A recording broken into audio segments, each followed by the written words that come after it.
Hot flashes, irritability, intimate dryness, even unsatisfying sex. Hi, I'm Dr. Alyssa Dweck, a board-certified OBGYN who has spent over 20 years helping women just like you safely find relief from these very natural symptoms without having to resort to hormones. To help my patients feel their best, I recommend products from Bonafide Health. Bonafide is a women's health company dedicated to providing women with non-hormonal and clinically validated products that work. Bonafide provides safe and effective solutions to manage a range of menopausal, sexual health, and PMS-related symptoms. That's why I recommend Bonafide products to my patients every day. In fact, I am also a Bonafide medical advisor. What I like most is that Bonafide products provide women real relief without compromise. Ladies, don't waste another minute feeling less than your best. Go to hellobonafide.com and use code radio39 to save 20%. That's hellobonafide.com and code radio39. These statements have not been evaluated by the FDA. These products are not intended to diagnose, treat, cure, or prevent any disease. Offer valid on subscription only.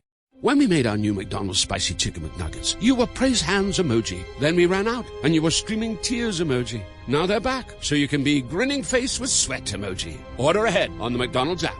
Ba-da-ba-ba-ba. For a limited time at participating McDonald's. Thank you for visiting ChristopherMedia.net.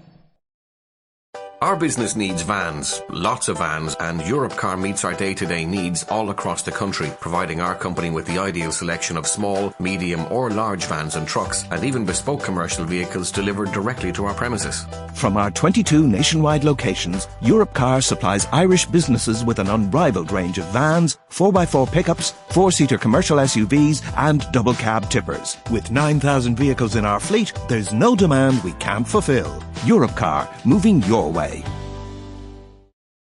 After a great start to the Euro 2020 qualifiers, the Republic of Ireland look to continue their 100% home record as they take on Switzerland on Thursday, September 5th at Aviva Stadium. Then on Tuesday, September 10th, we go again at Aviva for the 3 international friendly versus Bulgaria. Kick-off for both games 7:45. Show your support for the boys in green this September. Tickets on sale now starting at €20 from fai.ie/tickets. Booking fee applies. ChristopherMedia.net.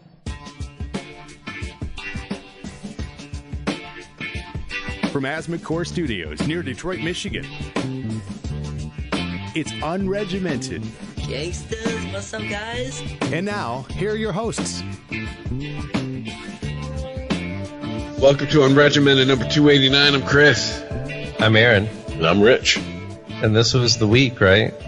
This was the big event, the Mueller hearing. Yep. President Trump's in custody right now.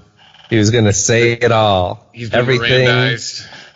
Everything that was in the report and nothing more. Yeah. Wah wah.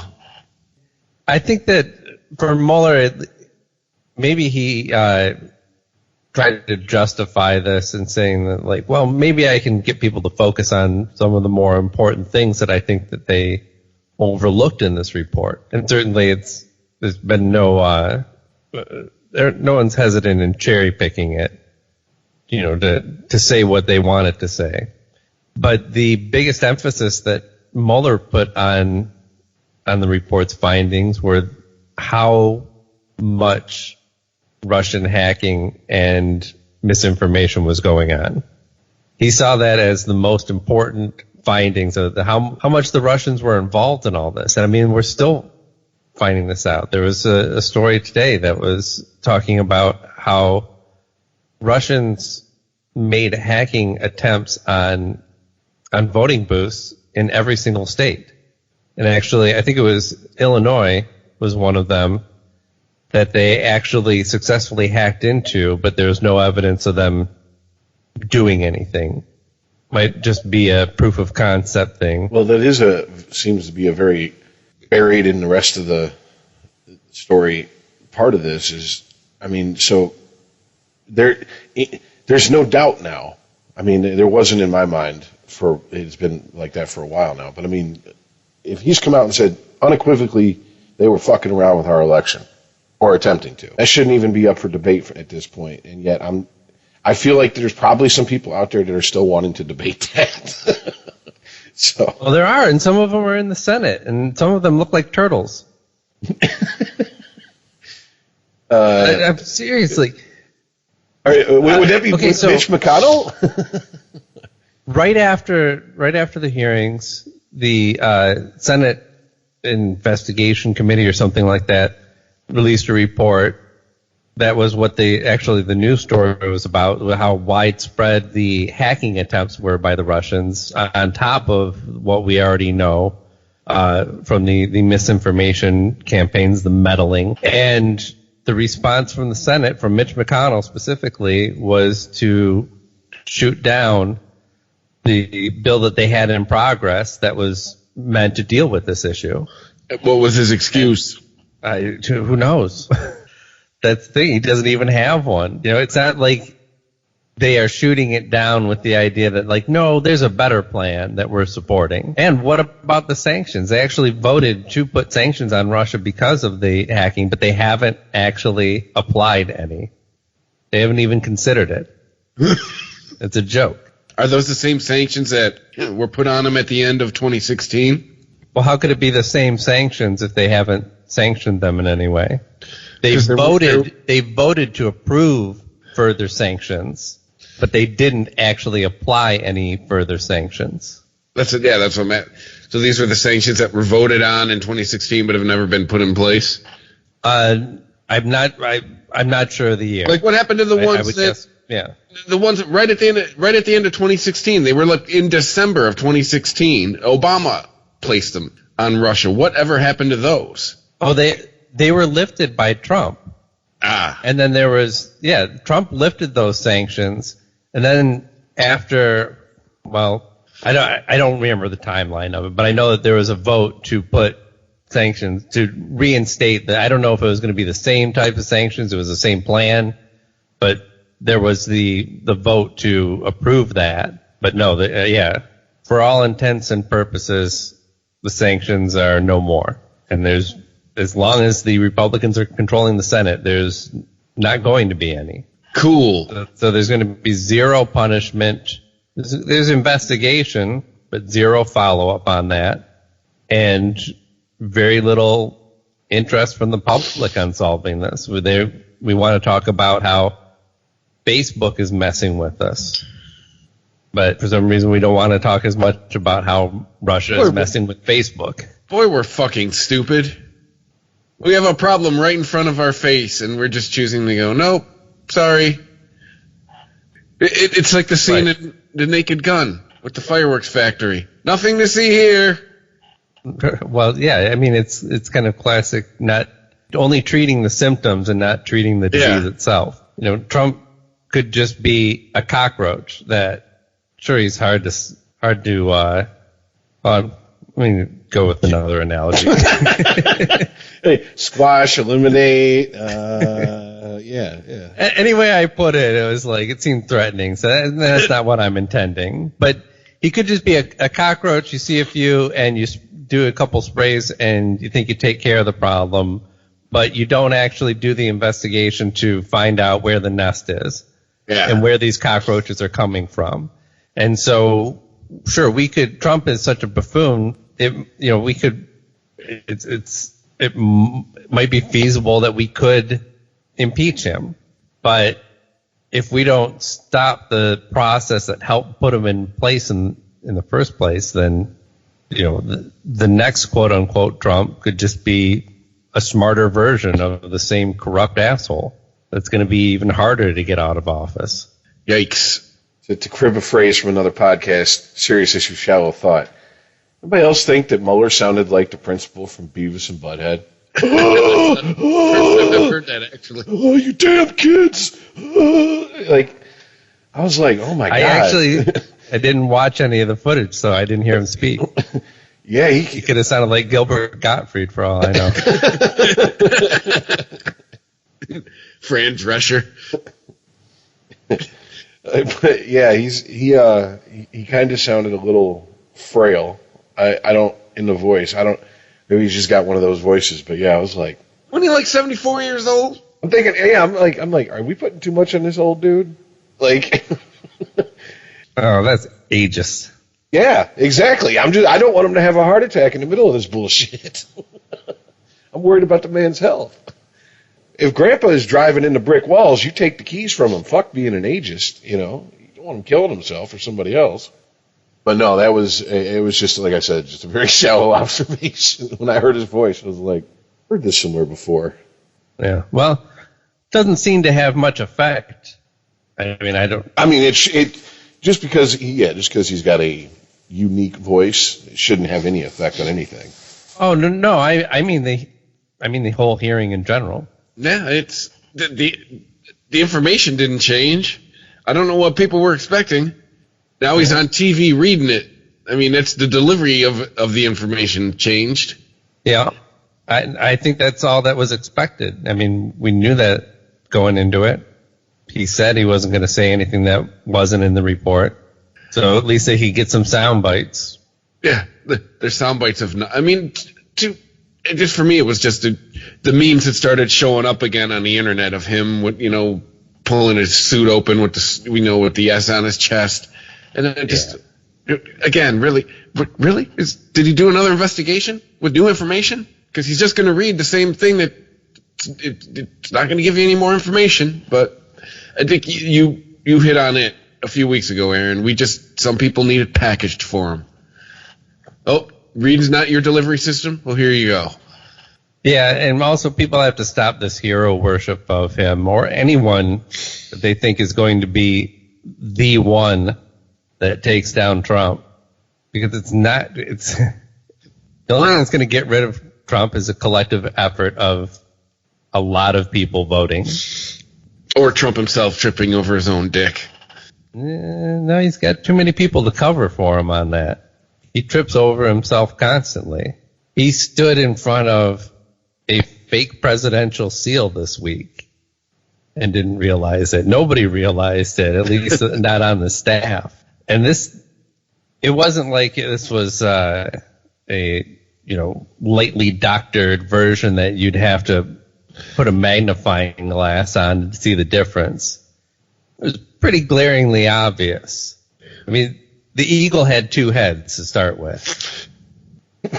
Oh boy. Oh boy. Did this eagle fly past Chernobyl? I mean, what the hell happened? Is it symbolic? Here's a dumb question. Forgive me. Is that symbolic of anything? Does anybody use a two-headed eagle for anything? Oh yeah, many. It's the coat of arms of Russia for one thing, a two-headed eagle. But it's fairly common, but more so in representation of empires. More aggressive states tend to use the two-headed eagle. And it was the two-headed eagle was also carrying golf clubs in one claw instead of the arrows. One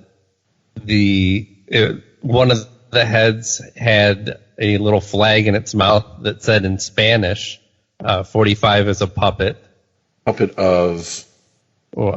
Russia. Okay, okay. It's got two heads. It's like holding a gun. It's got golf clubs in one. Oh, wow. No, I think I didn't see that clearly, but the story that describes it says it's got the golf clubs in one claw and then cash in the other. Yep. But do you see it? There's a gun on there too? To me, it looks like it's holding a shotgun in each, but maybe that's just me seeing shit. Okay. Like in its wings, not in its claws. But yeah, it could just be me seeing things and making assumptions. But yeah, two heads, golf clubs in one, cash in the other. The eagle doesn't have like a cat in one claw, does it? Or would that be too on the nose? What nose? Well, grabbing the pussy. Oh. I mean, obviously someone put this up there as a dig at him, right? I mean, shit like this don't happen by accident. So, the eagle had like, this is not somebody grabbing the wrong file. That's what I'm saying. This is, if you're gonna fuck with him. Be like, it's the chief pussy. It's the pussy grabber in chief right here. I mean, he's been referred to it before. I think an opportunity was missed, is what I'm saying. I get you. I do find it funny though that, like I said, this really gives you got confidence in your government to pay attention to the details and shit. Like, yeah, these people walk into a room with the hardest eyes ever, looking right past the forest to stare at a tree, you know? Right. Well, yeah, I mean, these things can happen, but there's a pattern. Oh, man. So, anything else in the week in Trump? Well, Fox News did a poll about his racist tweet about how they should go back home, Ilhan Omar and others. And in that poll, a majority of Americans said, yeah, that's a racist tweet. And so they didn't really report on it. And like, oh, yeah, it said what now? Okay, well, moving on. Okay. Here's something that Ilhan Omar said out of context. Here's some edited footage. Here's some edited footage of Ilhan Omar from a year ago saying that white males are being radicalized and are the biggest danger in America. But we're talking about Fox News being Fox News. I mean, is that news? It's a piece of information didn't come out their way, so they didn't report on it. I mean, that's Fox News. Well, yeah. Sadly, I mean, let's be honest though. Is this kind of like a little bit of blowback to the fact that there's been people since before this man was ever elected that have just called him, you know, racist, xenophobic, et cetera, and I'm not trying to argue the validity of those statements. I'm just saying that he has been called it so much. It's kind of like, it's old hat at this point. I mean, if nothing's been done about it till now, what are we supposed to do about it now? I mean, that to me, that would seem to be what that poll is telling me. The people are like, yeah, we know he's a racist fuck. What are we going to do about it? It's not November 2020. That's when we have a chance to do something about it. That's true. I mean, a good portion of that could have been like, yeah, it was racist, and I approve of it. Oh, and there's that too. Yeah. I mean, was this a poll of Fox News watchers, or was this just a poll in general? Because that could make a very big difference in, yeah, of course it was racist versus, yeah, it's racist, and I'm down with it. Well, they have all the results broken down by Republican and Democrat, traditionally Trump supporters and Clinton supporters. Let me, do you even need to read how they went along party lines and who supported who and who said what? Or is it pretty much like I'd assume? A lot of Democrats and traditional Clinton supporters saying, yeah, it's racist. Those identified as Republicans, something like 56% said that his tweet was racist. That's a higher number than I would have thought. I figured there would be a lot more of a cop out. I don't know. You know, there were categories where he did have higher support for it. People who said that his tweet was I forget the exact language how it was phrased, but something like a just political retort. And, you know, there were people who were traditionally Trump supporters were overwhelmingly still in support of him, regardless of his racist tweet. No surprise there. Well, I mean, look, I think that Trump obviously got support from a wider group of people than just his rabid fans that come out to see him at his rallies. You know, there were a lot of mainstream Republicans that had to get on board to pull this off. And I think there's a lot of mainstream Republicans that are now going, well, I could lie to myself before and say that he wasn't a racist, but I can't really do that now. So can I really, in good conscience, vote for this man again? Well, more and more often I am hearing and reading articles from people who are, you know, traditionally, you know, Republicans who are saying that it's not highly reported on, but they do feel like there's almost a civil war going on in the Republican Party versus Trump supporters and everybody else. The problem is that a lot of them state is that they feel the people who are anti-Trump in the Republican Party feel if they speak up, they'll be crushed. Trump lives for that shit. He wants an adversary. That's when he's at his most fanatical best, in a lot of people's opinion, is when he's got someone to rail against. I think, yeah, I would guess in Trump's opinion as well. Well, yeah. Well, he's at his best all the time. He's got the best of everything. Just ask him. Oh, that's right. I shit on the gold toilet. It's the best toilet ever. Yeah, it's impossible to pick out one instance where he is the best. That would imply that he wasn't the best at something else. It really is like the Superfan sketch from Saturday Night Live where it's like Ditka versus a hurricane. Ditka. Trump versus an asteroid. I got to give it to Trump on this one, but just a little bit. I think the asteroid, he'd only smash it with his gigantic, not tiny hands at the last second he possibly could to save us and humanity and make America great again. But he'd do it, but it'd be real close margin. Well, here's some good news. The federal government is looking to execute people again. Oh, goody. Yes. It's been a long-ass time since we've had a federal prisoner put to death in this country. Who was the last one? Was it Bundy? I'm not sure. No, Bundy was the state of Florida. That was Florida. That was not a federal deal. Yeah, most capital cases like that are dealt with by states.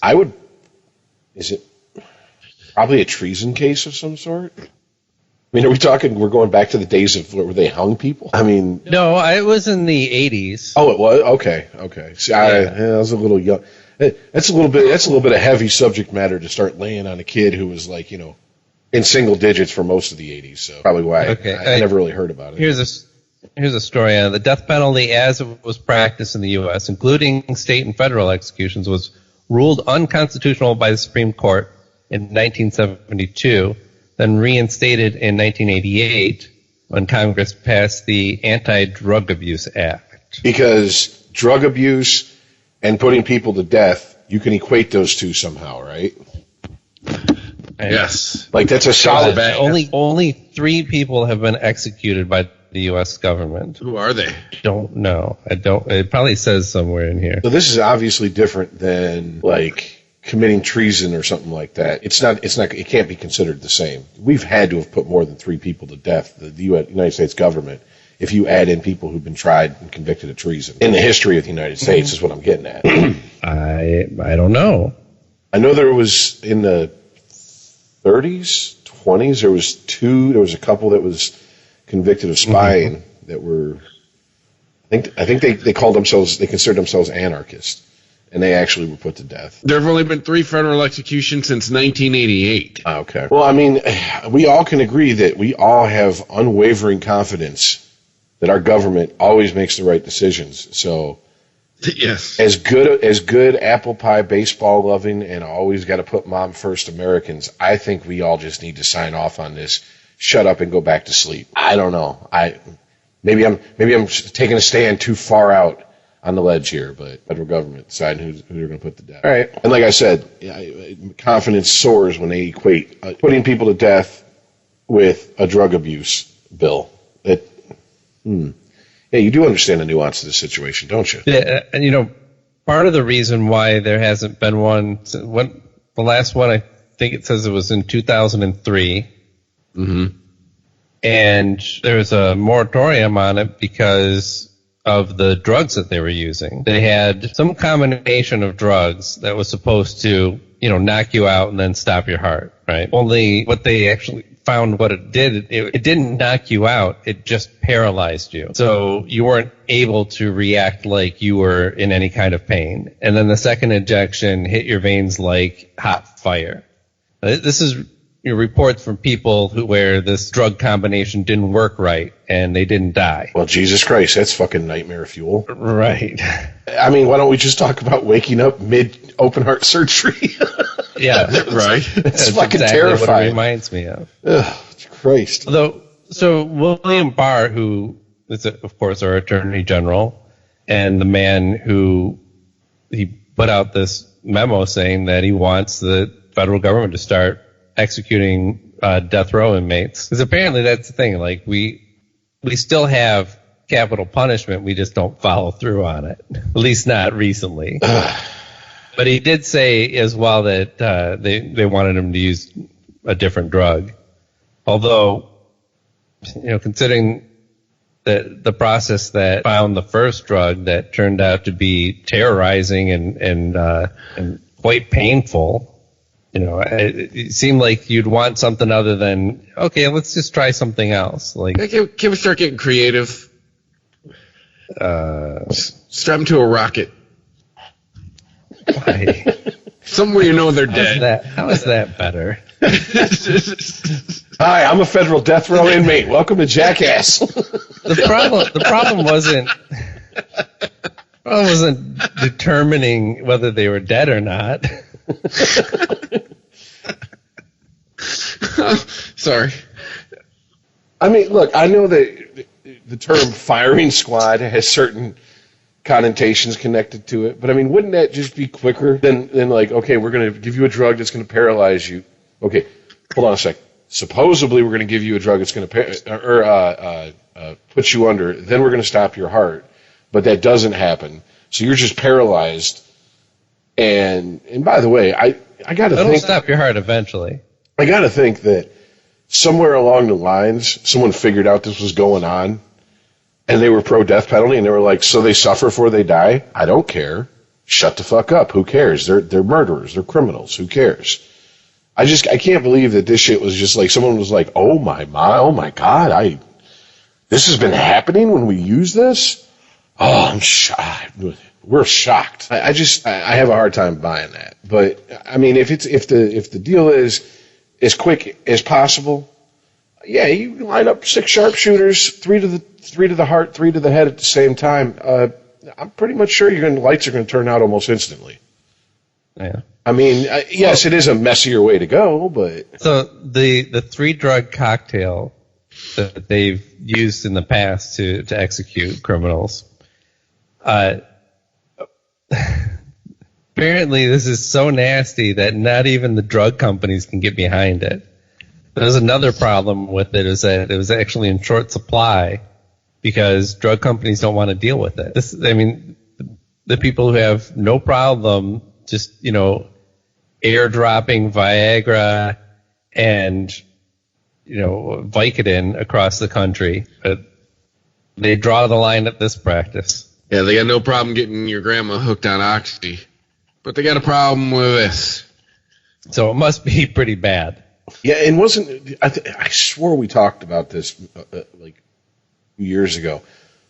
Wasn't there a country who basically banned the sale of one of these drugs to the U.S. because they found this out? Yes. Yeah, okay. Yeah, we were trying to import it, and they found out what we were using it for. Yeah. And the drug that they wanted, that Barr is suggesting that they use, I think it's phenobarbital, is reported as being no better. It's the same type of experience, really. It's just easier to get their hands on. Good times. But I guess I'll kind of echo the sentiments that the people Rich were kind of talking about. Why are we worried about the comfort of people we're putting to death? Well, because for the same reason why we don't do firing squads. In order to take a life, we're killing them, right? Like we have no problem with that, but now we're concerned about the comfort of it. Like, do you see where my head's at with this? No problem killing the person, but we're worried about their comfort. Like, I hear you. I think it's more of the fact giving. Hold on, can I even retort? Well, I allow you to retort. Go ahead. May I? It's the same reason why we don't have firing squads, and the reason that we don't have firing squads is that in order to take a life and claim that is justice, we must do so without dirtying our own hands. And that's why, we've always gone for the most efficient way, but there's always has to be somebody who either has to pull the lever or pull the trigger, and they have to deal with that. That's not true justice. Sure, you're getting rid of that, you're saying, okay, you've done something so horrible, you don't deserve to be on this planet anymore, but you don't get rid of that sin. You transfer a little bit of that to the executioner. And the whole reason why they don't tell, when they did do firing squads, they wouldn't tell those firing which ones did or did not have a bullet in their gun, so that everyone could go home and lie to themselves and say, well, I know I had the gun that had the blank. So even when we're killing someone, we got to feel good about ourselves, huh? We must. how else do we do it and claim that it's some sort of justice and not just revenge? To me, it's giving lip service to the humane, There it is. punishment. Basically, it's the same reason we have to make sure that someone is healthy enough to be put to death. Well, it's the old George Carlin joke. We'll give you a lethal injection, we swab your arm with alcohol. What to prevent you from what? An infection that could kill you? Well, we don't want any. Look, I've seen enough zombie movies in the last 2 decades. We don't want any infection spreading to dead people and all hell break loose. I'm just saying. I don't know too many black chicks with dreadlocks and samurai swords. So I'm with you, and I agree, and I see George Carlin's point of view too. It is ludicrous, yes, but that's actually an important thing. That's kind of one of the major concepts that our justice system hinges on.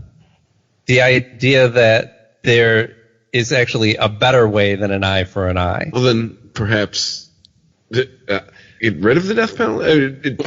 Well, that's like that's I pretty said eye before, for an eye right there. I'm only for a death penalty in a perfect system, and I also don't think a perfect system can exist.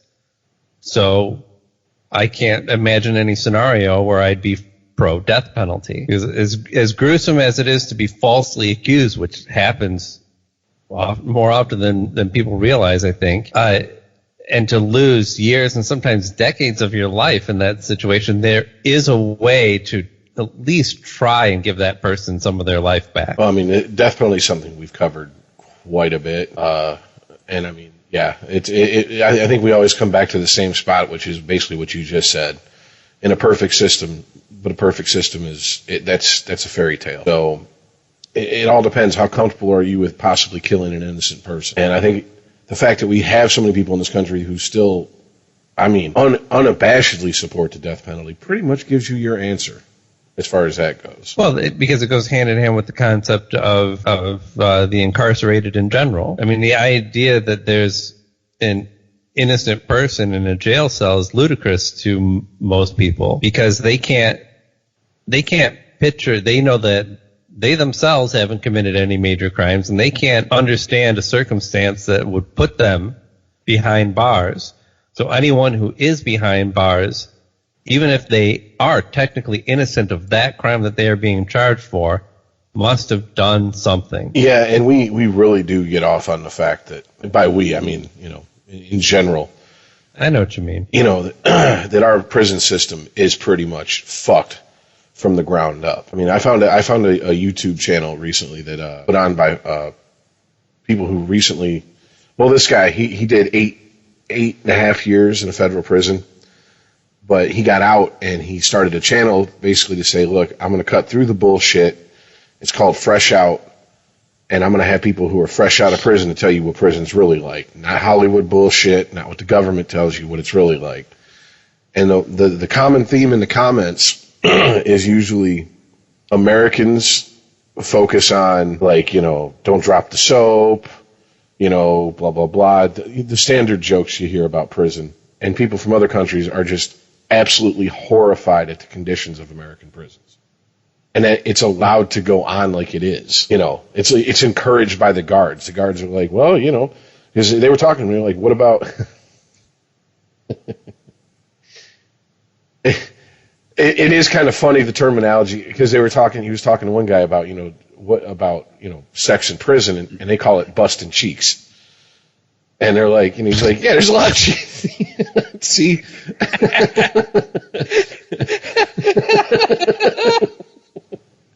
Like, yeah, there's a lot of busting cheeks in prison, and God's just let it happen because that's the way we police ourselves. You owe someone on a drug beef, and you get them cheeks busted. That's just all there is to it. So, it's just like...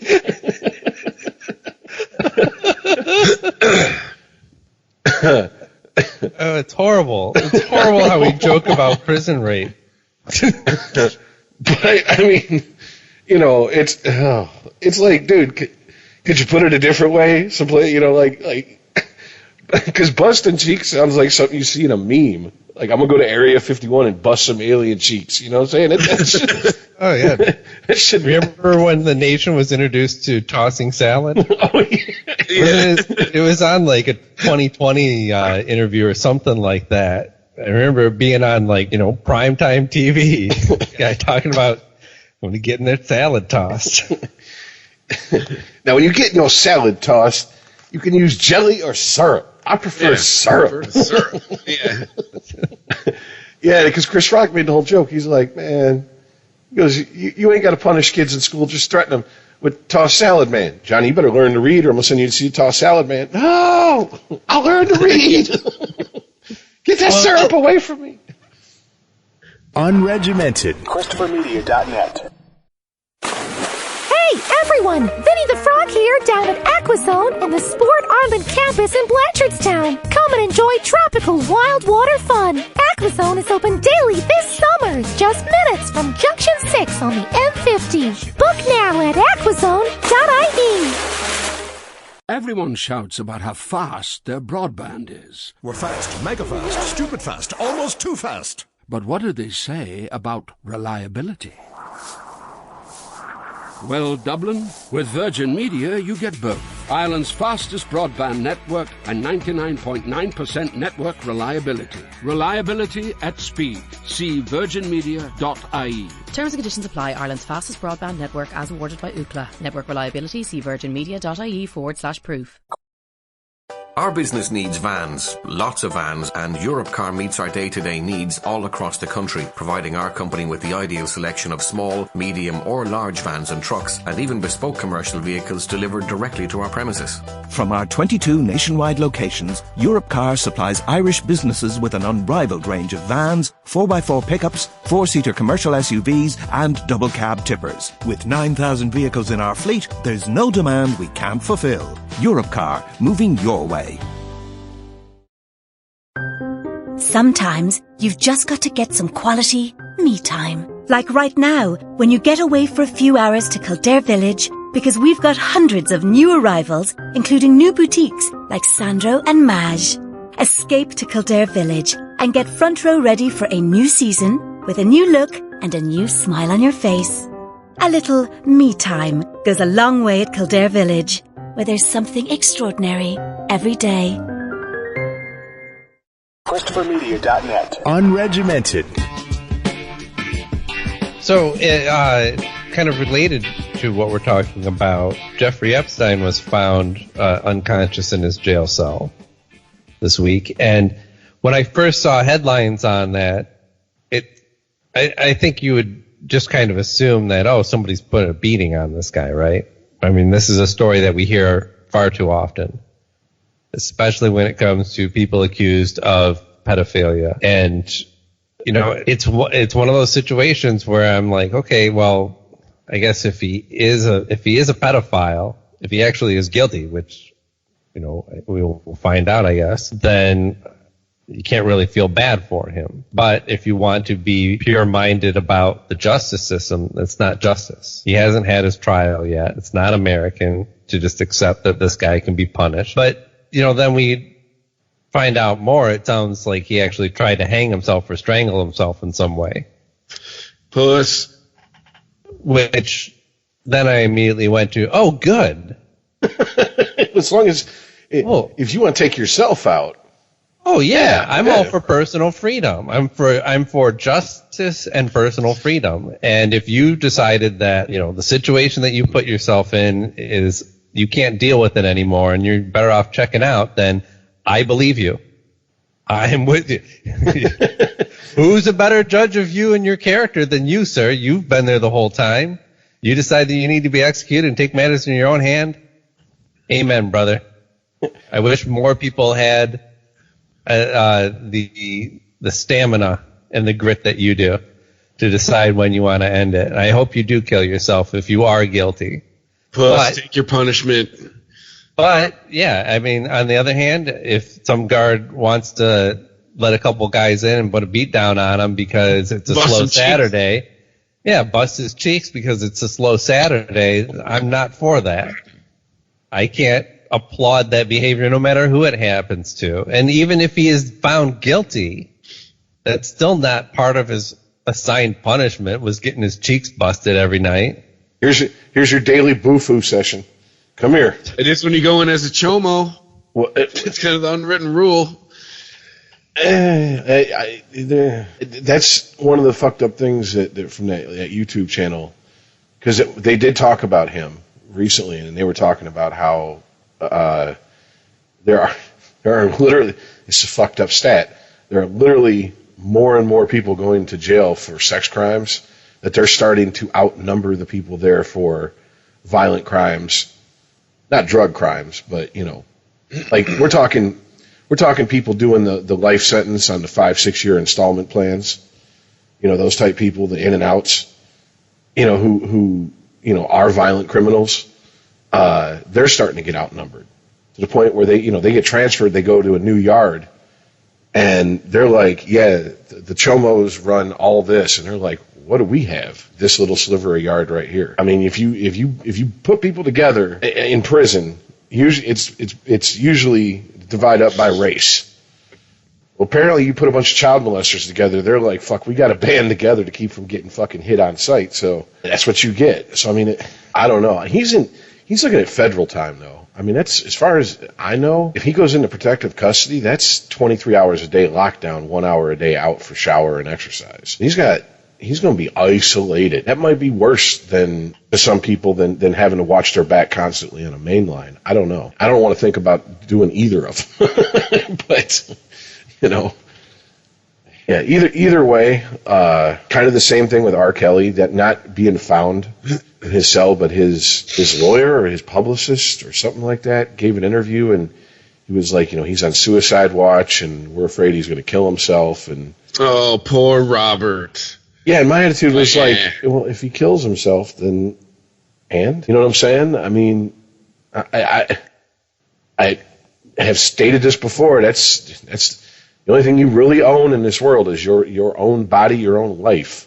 If you choose to snuff it out, no one can stop you. I mean, if you really are about that, no one's going to stop you. So, knock yourself out, I guess. Thanks for saving the taxpayers the hassle of a trial and your imprisonment. I don't know. Right, but much like how we like to test people's mental competency before we execute them, we want, if people are going to kill themselves, we want them to do it while being mentally stable, which is kind of a catch-22, isn't it? Like, if I was mentally stable, I wouldn't be doing it. Well, I think there are exceptions to that. If you're facing a death sentence of a diagnosis, and you know that it's not going to be a smooth, easy death, I think a person could kill themselves clear-headedly. If you're just scared of what might happen if you get convicted, you haven't even had your day in court yet. You haven't even had your first day in court yet.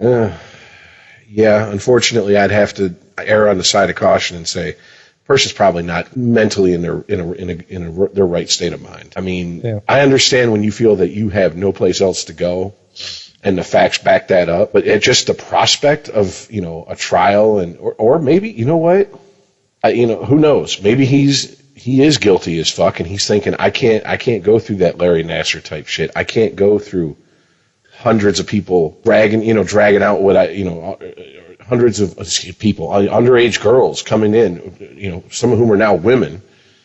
He's been doing this for decades, coming in and retelling their stories to his face in court. Maybe he can't handle the guilt and shame of it. If that's the case, well, I want to know who's going down with him. He had a lot of people connected to him. I would guess it's less about his conscience and more about, this is a man who has lived almost his entire life in one way, where he got anything that he wanted, and he doesn't know how to live any other way. Being denied all of that to him is no way to live. What has he got left? He can't eat and buy everything that he wants in the world. Might as well hang himself. Oh, like I said, as fucked up as this is, it's like I think there's a lot of other people who have been accused of crimes and are facing a lot of hard time that I could expend my empathy and compassion on versus him. Yeah, this guy ain't one of them. Like, I'm not saying, like, I'm not, like, rooting for him to do it, but at the same time, it's like, there's a lot of smoke for there to be no fire. And yeah, if he's convicted, well, pretty much tells us everything we need to know. But yeah, that is another thing, Chris, you brought up. Maybe he's thinking, oh shit, I better off myself before the fucking hit squad shows up. Because who knows if they fucking throw, like, Life Without in front of him, he might just start singing just to try to get a chance at parole. And I mean, if you hung out with powerful people high up in different industries, like this is going to be a fascinating onion, a fascinating, gross onion when they start peeling this thing back. Yeah, so it's like I said when we first talked about it. It's like the Heidi Fleiss case and who's in her black book. Eventually we found out, but I'm sure there was a whole lot of clenched buttholes along, anyone who ever had anything to do with Heidi Fleiss until that black book came out. A whole lot of contacting divorce lawyers, preemptive style, going, what are my chances of not getting hosed if my name comes up? Yeah. So. Right, and you don't put a harem together and not entertain every once in a while. Well, because that's part of it, isn't it? I mean, that's part of the power trip. Like I'm sure a guy like him, and R. Kelly, I control these women, girls, actually. Let me stop saying women, because that's actually painting it as a totally different picture here. These children, essentially. But, the idea of, I know that the technical term is not pedophile because he wasn't going, at least from what we've heard, he wasn't going after prepubescent girls, right? Yeah. And the idea that, he could be he could certainly be assaulted in prison by somebody who wants to shut him up. That's totally believable. Or he could be assaulted by somebody who just wants to assault somebody, and here's this famous quote-unquote pedophile that's an easy target. Yeah, I mean, Nasser's already taken 2 ass whoopings and been transferred once.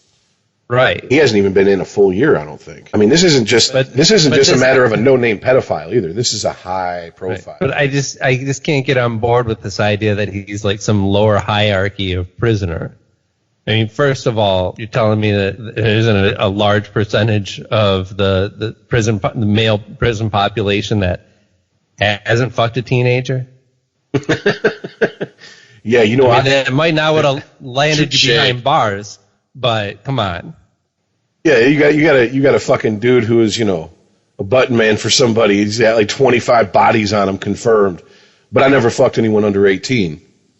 Oh, well, shit, let's get him paroled right now. This is a good guy right here. You never got caught. Yes, exactly. I mean, if you go by the letter of the law, the most strictest statutory rape laws we have in this country, and that was blanket across the board of federal law, I think there'd be a lot more guys doing time than we have right now.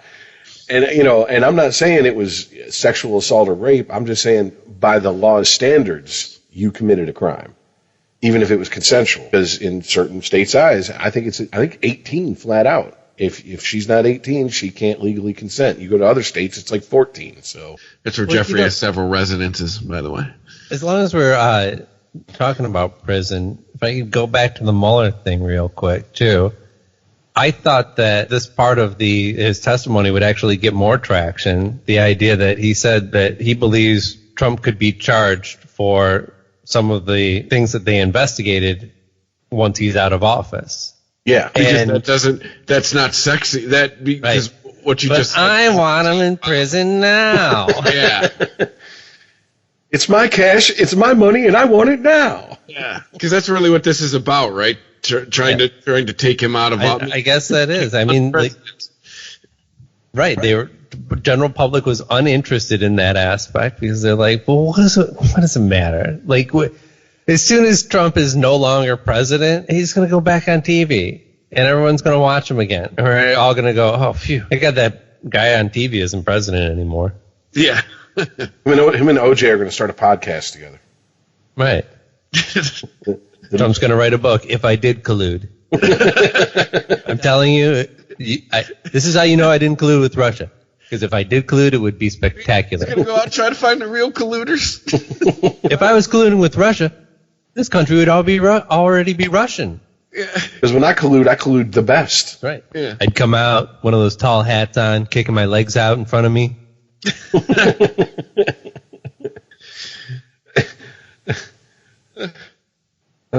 Melina would be wearing a babushka or whatever the fuck they wear.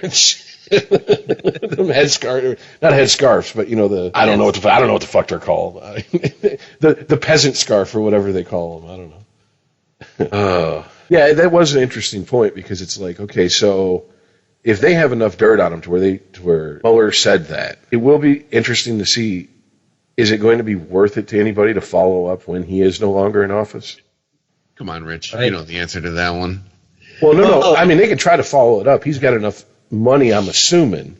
I know he's not worth what he says he is, but I'm assuming he's got enough money and connections to get lawyers to stall that shit to where he'll die of old age before he ever fucking goes to court for it. I mean, you can tie shit up in court to where the actual trial takes forever to get to if you got the money to stall. So, I mean, I'm just saying, do you think there's anyone who's going to have that much of a hard-on and that much essentially, if it's a righteous vendetta or not, whatever, but that much of a vendetta against him to go, yeah, okay, you're out of office, good. Do you mind stepping over here, not making any sudden moves, put your hand behind your back? Well, let me answer your question with this statement. Until recently at Trump's rallies, people started chanting, go back home, I believe Send her back. Send her back.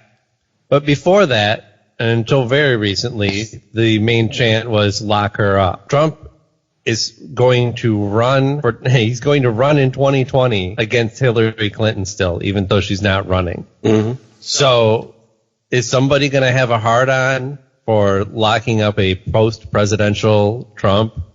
You better believe it, son. People will run on that shit for years to come. Well, in that case, old Trumpster, the Donald, you better keep some lawyers on retainer. Yeah. Yes, but will he act on it? Because you remember, I mean, has Donald Trump's DOJ done anything to Hillary? Like he said he was going to? No. They reopened the investigation into her emails and all that shit, but it doesn't seem to be going anywhere. Yeah. It certainly hasn't been newsworthy. So yeah, it'll all be the same type of theater. It's like you said, Aaron. People will run on it, but will people act on it? No, because if you act on it, then you can't use it anymore. If you solve the problem, you can't complain about the problem anymore. If he locks up Hillary, we can't shout lock her up at his rallies if he locks her up. You know what I'm saying? But it does come down to the difference of whether you believe if Hillary or Trump actually has something worthy of being locked up for. Mm-hmm. Right? I think that it's going to take quite a stretch. I mean, even the things that Hillary Clinton is being accused of doing aren't these easy catchphrase type of things that you can campaign on. You can just say, "Oh, she's crooked," right? It's not easy headline grabbing things. And it's even if there were crimes committed by her or her husband, I have no idea. There's certainly been a lot of investigations. If they're ever actually found guilty of anything, who knows what it's going to be. And it's obviously going to take a lot of work. All that work's already there for Trump. All you really need left is the will. No, but you need the DOJ on your side. And perfect example, look at stuff like Barr, right? He got found in contempt of Congress. DOJ is like, yeah, okay, cool. Thanks for that. Not necessarily. We'll let you know. Well, you're assuming that it would be the federal government prosecuting. Doesn't have to be. It could be a state. Yeah, but you get him on state crimes. That ain't the big fish. You get him on state crimes and he serves prison time, then that's serving prison time. Yeah, I mean, you want to go to federal prison or state prison? Is there a third option? Neither? No. It's not like it's... that's kind of Sophie's Choice type shit, man. There's really no good choice in that situation. Yeah. I mean, maybe if you can plead it down to get some low level shit in a federal prison, those are basically And when I say camp, I don't mean camp like summer camp, but, you know, they're more of that type of situation where prison politics wouldn't really affect you as much as a level 3 or level 4. And actually, you know, the Martha Stewart prison, in other words, is what I'm trying to say, where she had a knitting class and shit. Hey, that's it. We're going to cryo-freeze Trump like in Demolition Man. He's going to come out 40 years from now, and he's going to learn how to knit. He's going to know how to knit. Oh, God. He's going to apologize to America. I knitted you this Afghan, America. I'm sorry. But I think, though, the motivations are pretty clear, as Aaron laid out, though, with Mueller says, you know, hey, we got stuff we can get him for after he's not president, and America's kind of just been, not interested. I mean, that really kind of says it right there. The goal is for him to not be president anymore. Because it's not about justice, it's about revenge. Mm-hmm. If it was about justice, we could wait it out. But we want, this guy is so pompous, and we want to see the look on his face when he's dragged out of office. That's what the general public wants. Well, the general non-Trump supporting public. And I can understand why they want that. You know, if I get to see that, I'm cheering. But do you think he would? I mean, just let's play a little game of Marvel's What If here for a split second. Do you think he'd give the fucking his detractors and his naysayers the satisfaction of seeing that, or do you think that if he saw the writing on the wall, he'd pull a Nixon and go, okay, I resign, fuck it? He's what you just said. He's the type of guy. It's got to be on his terms. But his terms means that he could say, well, you know, because his resignation letter would be all about how unfairly he's being treated and how he's being forced to step down, even though everyone's wrong. He has to control the narrative. That's pretty much been how he's operated as the president. Yeah, but you're right. I don't believe there's a scenario where he's like, no, I'm not leaving, and they have to drag him out. But I do agree with you, Aaron. I think he would absolutely give his version of the sorry, not sorry. In other words, I'm resigning, but it's not of my own free will. I have no choice. I've been railroaded. It's been a witch hunt to this point. So the only thing that's left for me to do and save face for the American people is to resign. In other words, I'm going to... Well, the traditional way for a politician to resign is to say that something to the fact of I just can't be effective anymore, right? Because all this controversy is overshadowing everything. So in order for, you know, the business of the people that I represent to, you know, be taken care of, I need to step down. I mean, that's something similar that Al Franken said when he stepped down. Although he did add in the bit of irony over the fact that he was being asked to step down for things that were nothing compared to what the sitting president was being accused of. Al Franken got railroaded. Al Franken got railroaded hard. By his own party. And people are just now coming around to it. There was a story in the New Yorker about, so this woman who was reporting on this, she started looking into it, and you know when all this was happening, while he still retained his Senate position, both he and his accuser Leanne Tweeden asked for a Senate hearing on this, so that because Al Franken was relatively quiet on this, and he wanted an official way to have his say. But of course, we all know that he wasn't granted it. Neither side was granted a hearing of any sort. He was just continually pressured by his own side until he gave in. And in that case, I believe his reasons for leaving. He didn't sound like he wanted to leave. It was just, I literally can't do my job anymore. So it doesn't really leave him with much choice. You know, you can refuse just because members of your own party even are asking you to resign. You can flat out refuse, but you're not going to get anything done. Nobody's going to even take a look at any of your bills. And so the story that this journalist wrote basically attempts to do that, to actually follow up on this and investigate, get the statements from both sides, and find out what happened, and not just blindly believe one woman's story. And I know that there were more accusers than just the one woman, but it was really all hinging on Leanne Tweeden's story. And the other 7 accusers that came out after, come on, these had to have been, they had to have been put up to it, because it was always, I met him for a few seconds at a party or a fundraiser somewhere, and we took a picture, and he went to grab my waist and he grabbed my butt, or he brushed my boob, or he kissed me on the cheek. Like brief things that, sure, maybe it was like, oh, that was kind of weird, and Al Franken probably doesn't even remember them, but it's a big nothing. But on top of that, so the main story, the story from Leanne Tweeden, you guys remember this? Mm-hmm. They were on the USO tour, and there's a sketch that Al Franken has written, right? And this is Leanne Tweeden's version of the story. He writes this sketch for me, and in it, he has to kiss me. And he kept pressuring me that he wanted to rehearse it, and then he kissed me, and he stuck his tongue down my throat, and I felt gross, and I went and rinsed my mouth out with mouthwash, and didn't say anything for 8 years and held my shame. And then one of the things that the reporter found when she started looking into this is an interview with Terry Gross. Al Franken's on, talking about his USO tours and talking about how he does these skits that are skits.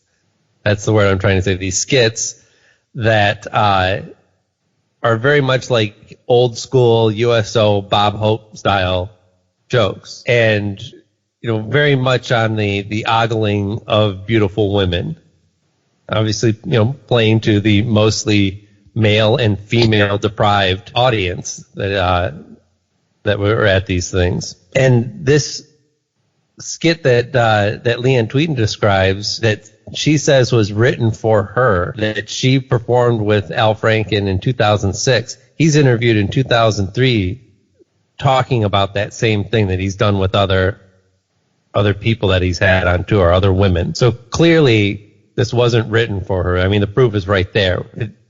It was an ongoing thing. It was basically setting up a circumstance, like because it was always like somebody on a TV show or something like that, somebody famous. So he'd write the circumstance where he was like, oh, I want to audition to be on your show, and he'd play this ridiculous character and write the scene where he's supposed to make out with them. And one of the lines in the skit that the woman who is playing opposite of Al Franken is supposed to say is, hey, wait a minute, you just wrote this so that you could kiss me, which was exactly what Leanne Tweeden was accusing him of doing. So a little bit of selective memory there. Yeah, just a bit. And then he does go on to, he's like, there's more in the script. And the actress would then read the lines, something to the effect of, that it's important to get regular breast exams. And luckily, Dr. Franken is here. And then he comes at her with the hands, which is actually where that photo comes from. Remember the photo with Leanne Tweeden in the flak vest and the helmet and everything, and she's sleeping? Yeah, oh yeah. And he's above her with his hands like he's going to grab her boobs. And that was actually what he was doing, was referencing the skit that they would do. He didn't actually grab her boobs on stage either. He just acts like he's going to. So yeah, I mean, he was acting like a horn dog, but that was the part that he was playing. Well, I mean, if the acting jobs you do now determine how we treat you, I've seen Dazed and Confused. Sorry, Matthew McConaughey, we got to cancel you, bro. Yeah. High school girls, can't do it, dude. Can't do it. Yeah, who cares if it's a part you were playing? Yeah, I mean, think of how Anthony Hopkins, we got to put him in prison for life. I mean, he played a cannibal. I guess my ultimate question... Ed Norton, racist, you got to go. Yeah, but he redeemed himself after he got his cheeks busted.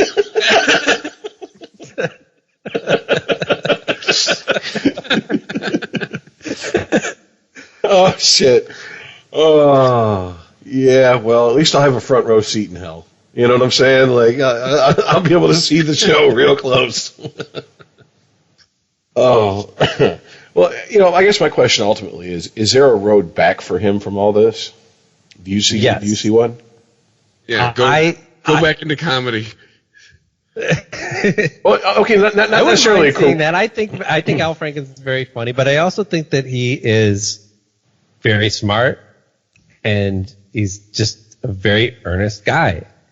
And I think there's a way back for him, and I would actually love to see him run against Trump. I think he could win, especially in a debate. He would destroy Trump, and he wouldn't lose his shit either. Yeah, I think he'd have him in the orator category. He would wipe the floor with him. Yes, I think he would be able to diffuse him in ways and make Trump ineffective, frustrate him. Make Trump ineffective again. Yes. Oh, gosh, that is totally what they should run on. Whoever gets the nomination. Send them back to reality TV. Do you guys know the next round of debates are in Detroit? Oh, I didn't know that. I was not aware of that till this week. They're next week. Oh, well, because I've been getting how many questions on poverty do you think they're going to be? What's that? How many questions on poverty do you think they're going to be? Just as many as there will be about race, because it's in Detroit. Race and poverty. I think. I'm sure the political prop of Flint will be trotted out again. Even though that situation hasn't been fixed, yeah. Yeah, correct. But hey, if you fix the situation, you can't trot it out every time you need it, right? Hey, remember, what was it, like for 3 months in 2016, Flint was the new hotness. Everyone wanted to be in Flint, have their picture taken in Flint, have video of them, tough talking in Flint. Passing out water. Right? Yeah. Well, yeah. I mean, how many times have we looked at Flint and went, oh my gosh, what is going on here? And then a lot of us have been doing it since before the water. Just moving on. Yeah, no, that's what I'm saying. Anyone who's playing the machine shot's been going, what the fuck happened to Flint for the last 15, 20 years? Yeah, no shit, right? Unregimented. ChristopherMedia.net. Our business needs vans, lots of vans, and Europcar meets our day-to-day needs all across the country, providing our company with the ideal selection of small, medium or large vans and trucks, and even bespoke commercial vehicles delivered directly to our premises. From our 22 nationwide locations, Europcar supplies Irish businesses with an unrivaled range of vans, 4x4 pickups, 4-seater commercial SUVs and double cab tippers. With 9,000 vehicles in our fleet, there's no demand we can't fulfill. Europcar, moving your way. Everyone shouts about how fast their broadband is. We're fast, mega fast, stupid fast, almost too fast. But what do they say about reliability? Well, Dublin, with Virgin Media you get both. Ireland's fastest broadband network and 99.9% network reliability. Reliability at speed. See virginmedia.ie. Terms and conditions apply. Ireland's fastest broadband network as awarded by Ookla. Network reliability. See virginmedia.ie/proof. At DBS, you can study in Dublin city centre or online. Choose from over 100 industry-led programmes. Programmes designed to fit your life now and help you create your future. Realise your ambitions.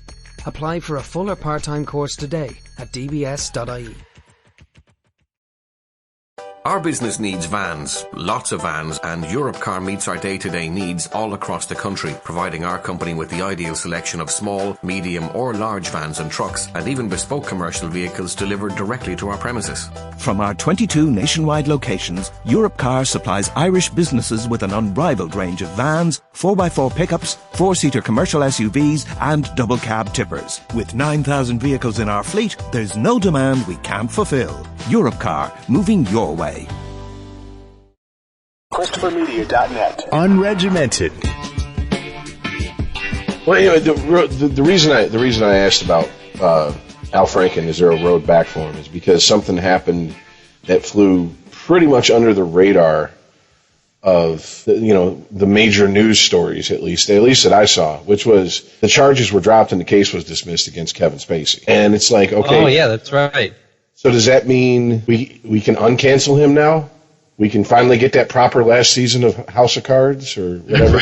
Well, apparently the stuff in him in England is still going forward, but yeah, the stuff in the United States has been dropped because the witness apparently refuses to cooperate or something like that. I don't know. To be honest with you, I haven't heard enough of it reported. The reports I've seen have been like maybe 2-paragraph blurbs. And I'm like, that's it? For as much as we hung this man up on a cross and drug him through town square, like a paragraph or 2 is all it warrants when the charges are dropped? He's like the last news story. Like, in other news, Kevin Spacey had all charges dropped against him. Moving on. Here's Tom with the weather. Well, because that's, we're back to that's not as sexy as what we were talking about him 2 years ago. Sexual predator, Kevin Spacey. Kevin Spacey cleared of all charges. Doesn't sound as sexy when you're reading it out loud. Doesn't sound like you want to put it near the top of the news or the first thing that you want in your article for people to click on. Well, I mean, it's just, it seems like, of course, what Aziz Ansari was accused of was nowhere near what Kevin Spacey was accused of. But he seemed to pretty much come out the other side. Aziz Ansari was accused of being one half of 2 participants in a bad date. Yeah. Oh, yeah, but okay. I agree with that. I agree with that. If that chick wanted to sleep with Aziz, that anyone would have any problem with what happened that night. No, I absolutely agree. But there was the usual suspects hollering, this is sexual assault. This is borderline rape. And I'm like, it sounds like a sexually awkward dude and borderline rape. A chick who wasn't really into it. Yeah, what was he raping her with? His fingers? Because he kept sticking his fingers in her mouth, right? The claw. What is he? Cactus Jack or whatever? Who had the claw in fucking WWE? Like, yeah. Here goes Mr. Sacco. I mean, I think borderline rape means anything. There's rape. We know what rape is. There's rape, and there's sexual abuse, and we know and we have a classification for that too. We have a classification for abusing somebody up to but stopping at the point of rape. So what is borderline rape then? It's kind of like, oh my God, I was almost pregnant. Right. So what? There was an airstrike that almost landed. How are you almost pregnant? Right, like the people who tell you, I almost died on the way over here. Some guy cut me off, and I almost hit him. Oh, it could have been me, people. It could have been me. Well, it wasn't. But he seemed to have made it back. Louis C.K., to a very, very, very smaller extent, seems to be at least back in the smaller comedy clubs, plying his trade. So, I hate bringing this up about Aziz. I think his skin tone kind of saved him. You want my honest opinion? Oh yeah. I think that's why Louis C.K. is getting more pushback than Aziz, because Louis C.K. is a middle-aged white guy. Oh, if this story was about Dane Cook? Yeah. No way. Well, we can cancel Dane Cook, but for completely separate reasons besides Me Too. Right? I think we kind of have as a group. Like, seriously, if Dane Cook's career ended after the movie Waiting, I don't think the world would be any worse off. Didn't it kind of, anyway? No, he had a couple movies. He still does stand-up. Yeah, Adam Carolla talks about doing stand-up, and every time he goes out, he sees either Sarah Silverman or Dane Cook. Yeah, but 2019 Dane Cook is far, far, far, far removed from 2009 Dane Cook. Oh, yeah. He was selling out Madison Square Garden, yeah. To 2019 Dane Cook might sell out a theater. That's why I wonder if someone like Andrew Dice Clay called Dane Cook and was like, hey, enjoy it while it lasts, because it ain't always going to be Madison Square Garden. All right? Yeah. Just letting you know. There's always going to be water's going to reach its level eventually. But no, look, I think, maybe his, ethnicity had something to do with it. I think more because he was considered a woke comedian. I think that bought him a lot of goodwill with people who, with someone like Louis C.K., who is not politically correct, has never been politically correct, has always kind of ran with the outlaws of comedy, if you will. Do you think that Kevin Spacey's sexual orientation will help pad his comeback? Yes. I can tell you, I I found a source online from, I guess it's a podcast, Straight Shooter with Rob Shooter, and he talks to somebody. Nice name. He has a source that is anonymous but claims to be close to Kevin Spacey in some way, whether he represents him or not, and says that Kevin is 100% sure the case will be tossed out and then he can return to life. He's not embarrassed or ashamed. Oh, shoot. No, I don't want to buy a bracelet. He said, I'm not embarrassed or ashamed to be selling these bracelets for Amway now. He's not embarrassed or ashamed. He thinks a lot of people, including Hollywood friends, owe him an apology. Kevin is planning a big stage comeback and expects he will be starring in movies again in the next few years. He plans to be back bigger than ever. To answer your question real quick, I don't think it's going to be as easy of a transition, regardless of his sexual orientation, back to the big screen. I think probably plays and stuff like that will leave more of a wider avenue for him to come back. And I mean, I'm just get more dick that way. Well, I mean, yeah. He wants some more cheeks that way. Yeah, Kevin Spacey is Broadway. He's busting cheeks every night. That's his comeback show. Kevin Spacey in busting cheeks. I think it helped. I think his sexuality cushions the blow, so to speak, because if you think about it, in all of the Me Too, it was all heterosexual except for him. Yeah, I think the fact that also because his his alleged victims weren't female, that it was easier for certain parts of the Me Too crowd to be like, well, that's a different subject. We're not talking about that. Because if you remember correctly, Terry Crews come out and said that he had a producer in Hollywood. I don't know if he ever named him, but apparently he's a very openly gay power player in Hollywood who made no bones about, look here, I want some chocolate. Oh, he grabbed it. Yeah, oh yeah. You know what I'm saying? Like he was like, I want some Alabama black snake. You know what I'm saying? Like so.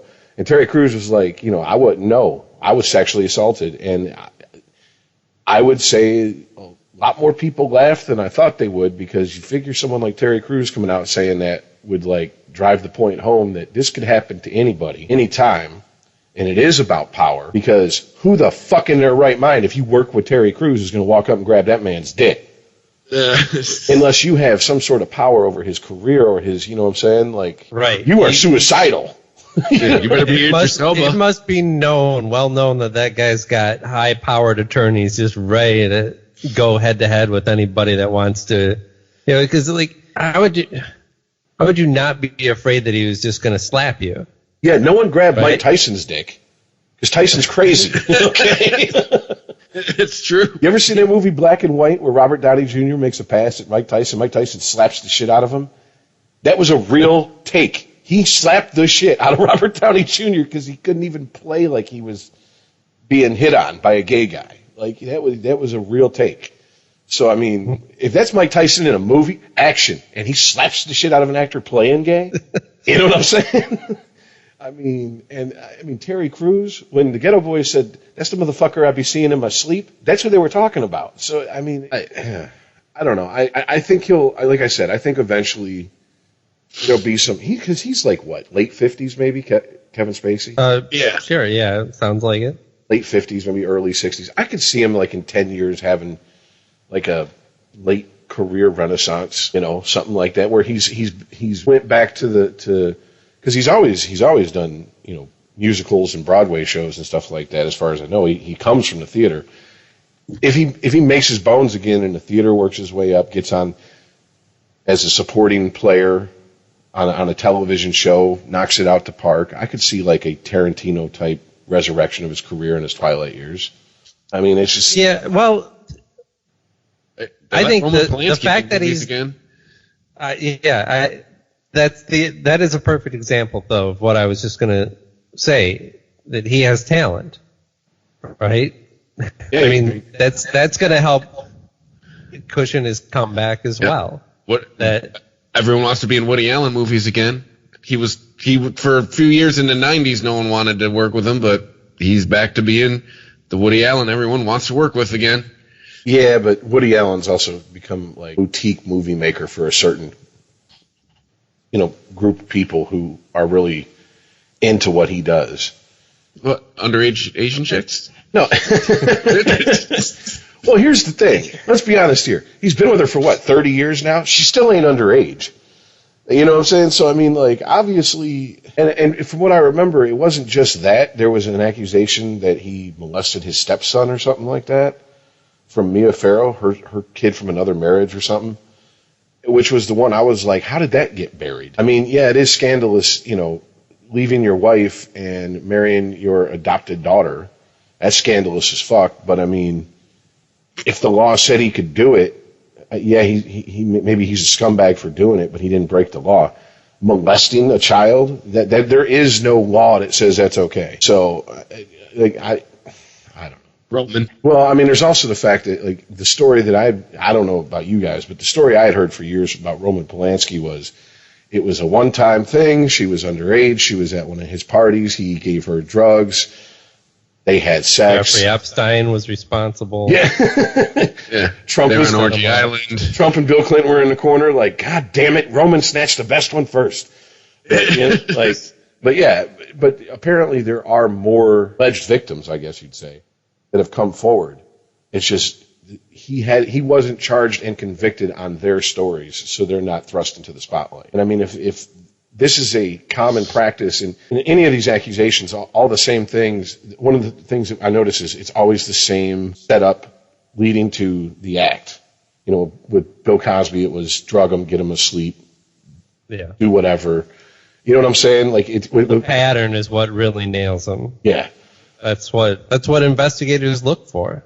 They look for the pattern. So it's I don't know. I mean, look, if the charges were dry, and I don't know what happened. I know there's people out there that have commented on the story with Kevin Spacey saying money exchanged hands, he paid off his accuser, whatever. I don't know if that happened. But I mean, if he didn't do anything besides be awkward and maybe a little creepy in hitting on guys, that's not a reason to lose your career. Having shit game is not a reason to lose your career, period. End of story. Because you can't bring it like a boss and sling dick like a doctor don't mean that you need to be canceled out of existence. Well, but let's also understand that having a shit game means that you are coming on to somebody who's not interested in you. Because it doesn't matter how shit your game is. If the person wants to sleep with you, they'll accept it, right? Yes. This idea that men have game and that's what gets them laid is kind of bullshit. No, it's okay. Well, whether it gets them laid or not, unless you are like absolutely hitting on a woman who just finds like awkwardness sexy as fuck. If you go up in our and God bless them, because probably some of us on this podcast wouldn't have gotten as much pussy as we have if it wasn't for that. I mean, let's be honest here. But confidence goes a long way. Not cockiness, confidence. But I mean, having bad game could mean something as you're not picking up that this person isn't interested as quickly as this person feels you should. Or they are interested and you're just fucking clueless. Yeah. Which goes both ways. Historically has been the fact, and more than a few times with me. Then I find out when they're no longer interested, and I'm like, information that could have been great to use 6 months ago, okay? Yeah. I like busted cheeks. Come on, give me that shot. Oh, Christ. Unregimented. ChristopherMedia.net. Sometimes you've just got to get some quality me time. Like right now, when you get away for a few hours to Kildare Village, because we've got hundreds of new arrivals, including new boutiques like Sandro and Maj. Escape to Kildare Village and get front row ready for a new season with a new look and a new smile on your face. A little me time goes a long way at Kildare Village, where there's something extraordinary every day. Everyone shouts about how fast their broadband is. We're fast, mega fast, stupid fast, almost too fast. But what do they say about reliability? Well, Dublin, with Virgin Media, you get both. Ireland's fastest broadband network and 99.9% network reliability. Reliability at speed. See virginmedia.ie. Terms and conditions apply. Ireland's fastest broadband network as awarded by Ookla. Network reliability. See virginmedia.ie/proof. Sometimes you've just got to get some quality me time. Like right now, when you get away for a few hours to Kildare Village, because we've got hundreds of new arrivals, including new boutiques like Sandro and Maj. Escape to Kildare Village and get front row ready for a new season with a new look and a new smile on your face. A little me time goes a long way at Kildare Village, where there's something extraordinary every day. ChristopherMedia.net. Unregimented. All right, so do we want to move on from this, or? Well, sure. You want to talk about Phase 4 of Marvel Cinematic Universe? Well, I figured we'd get to that. I figured we'd save that for the end. I was really interested in this story out of New York about citizens throwing buckets of water on police and the police walking away, and people recording it and cheering and yelling. What is it? Shit, I forget the exact quote. And I don't want to look up the video. There's a long one I saw, but it's not like you can't assault someone with water. Is like, you know what I'm saying? Like they're yelling that at the cops. That's assault. Yeah, it's you throw a drink in somebody's face. That's an assault. Yeah, well, what I like has been happening to some of these pricks is the police aren't reacting on camera because a lot of times they're around a crowd, and from what I've heard, some of their commanding officers have given interviews saying they don't want to be on the news. They're not taking the bait, and what they'll do is, after the cameras are done, they'll go arrest these people for assault. They just won't, won't do it while they're around. They've tracked some of these people down. Yeah, it's all the footage is there. They can find these people. Yeah, just don't give them the satisfaction in the heat of the moment to escalate the situation. Yeah. Well, to me, I think they handled it well. To me, the more interesting part of this is not necessarily the fact. Well, I mean, to me, it's amazing that people now feel comfortable enough to throw anything at a police officer, just out of the blue, just for shits and giggles, and to get on, get some hits on YouTube or whatever. That's just insane to me. But the first thought I had when I read the story and watched the video was, like, there are certain segments of society that this is how low of an opinion of police officers they have, and it's gotten to this point. And is it just going to stay this way? I mean, is there no hope for us to have, or these groups of people to have a good opinion about police? Because, I mean, I know there's a few different movements online, ABCAB, all cops are bastards or something like that, and they abbreviate it into ABCAB, or ABCAP. Yeah, but we haven't always had this opinion, this low opinion of our police force. Yeah, but we also haven't really had a whole lot of cops walking around in military style, gear with fucking the Punisher symbol painted on their fucking body armor. Yes. Like, that's no. No, I know it's going to take a cultural change, and it's going to take a long time. It's going to take a long time to change the culture, and it's going to take longer still for people to forget about it. Rich, if you keep telling everyone they're a target, it's just the behavior's gonna get worse.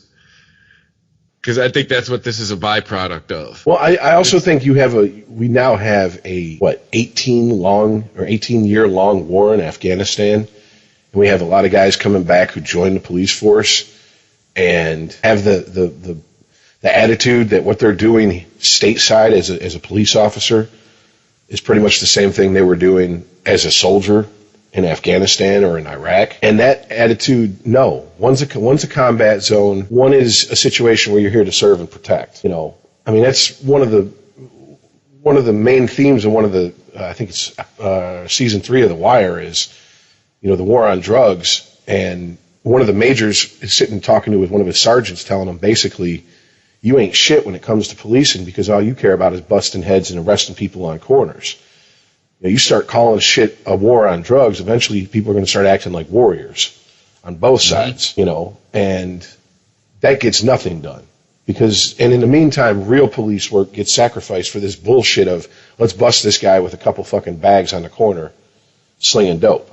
Ultimately, what did you do? You didn't get any higher than him. Who's he going to roll on? A crew chief? Okay. Did you get the kingpin? No. Well, okay, great. Wonderful. And by the way, the next day, is there someone standing on that corner where he was? Yup. He didn't win anything. And I mean, I think when you take people and take them from a war situation and you put them as police officers here stateside, the fact that, like I said, I see police officers with the Punisher logo, you know, painted on their body armor, or, you know, Born to Kill or some shit like that. I'm like, why is that person a police officer? How did he pass the psychological examination? Well, yeah, we need to address who we're letting be police officers. That is the main part of the problem. It's right, Aaron. We listen to Adam Carolla. What's he talk about all the time? You give the guys from the high school football team who didn't finish college a gun and $40,000 a year. What do you expect? Yeah. Right, and this culture, I mean, this goes back further than recent events. This has been a long time brewing of police acting like they rule over us in they kind of do. Even ridiculous situations. No, they don't. They're there to keep order. Yes. Yeah, but let's be honest. What order is being kept in places like Chicago? What order is being kept in certain parts of the east side of Detroit? I was to say, you're going all the way to Chicago? I can take 20 minutes away from my house. You know, I mean, I believe I've told this story before, but, you know, I was working a job where we had to pick up some cars from the Hamtramck Police Department for GM. And we walked in, and this guy was sitting there talking to the desk sergeant in front of us, and I guess the desk sergeant had told him to wait a minute. And finally the guy was like, hey, man, could you come here? Look, I got a problem. And finally the sergeant was like, okay, what's the problem? He goes, my car was stolen. I mean, if I hadn't witnessed it, I wouldn't have believed it. But he looked right at him and goes, what do you want us to do? I don't know. Take a report. Isn't that your fucking job? That way I can turn it into the insurance company. That way they don't think I'm trying to fucking scam them or something. I mean, at the very least, that's what you're supposed to do. You know, and when you got that attitude, yeah, it's kind of hard for the community to respect police with that type of attitude. Also, when you have the attitude that the cops aren't going to do shit about this shit anyway, I mean, there's that too, yeah. There was an incident that I read in the news that happened in Detroit recently. There was an auto accident, and the one guy beat the shit out of the other one and left him for dead. And the guy died. Yeah, there's a kid, like 24-year-old kid from Berkeley. A car with two people in it hit him. He got out to assess the damage, supposedly. And the passenger, not even the driver, got out and did that to him. Yeah. That's the insanity of it. Like, what the fuck? Like, if I'm the driver, I'm driving off. Like, you ain't getting back in this fucking car. You out of your fucking mind? It's, you know, someone hops in the car and go, we got a problem. No, you got a problem. Get the fuck out of my car. Yeah, you just beat somebody up. Yeah. I didn't do anything. But the reason that shit doesn't go down in the suburbs is because when there's an accident, people are expecting the cops to show up and take care of the situation. Oh, absolutely. In downtown Detroit. Yeah. I mean, response times, the last I heard, they're like, well, 5 years ago it was 2 hours. Now it's down to like an hour and 20 minutes. And I'm like, wow, are we bragging about that? I mean, that's not really a humble brag situation.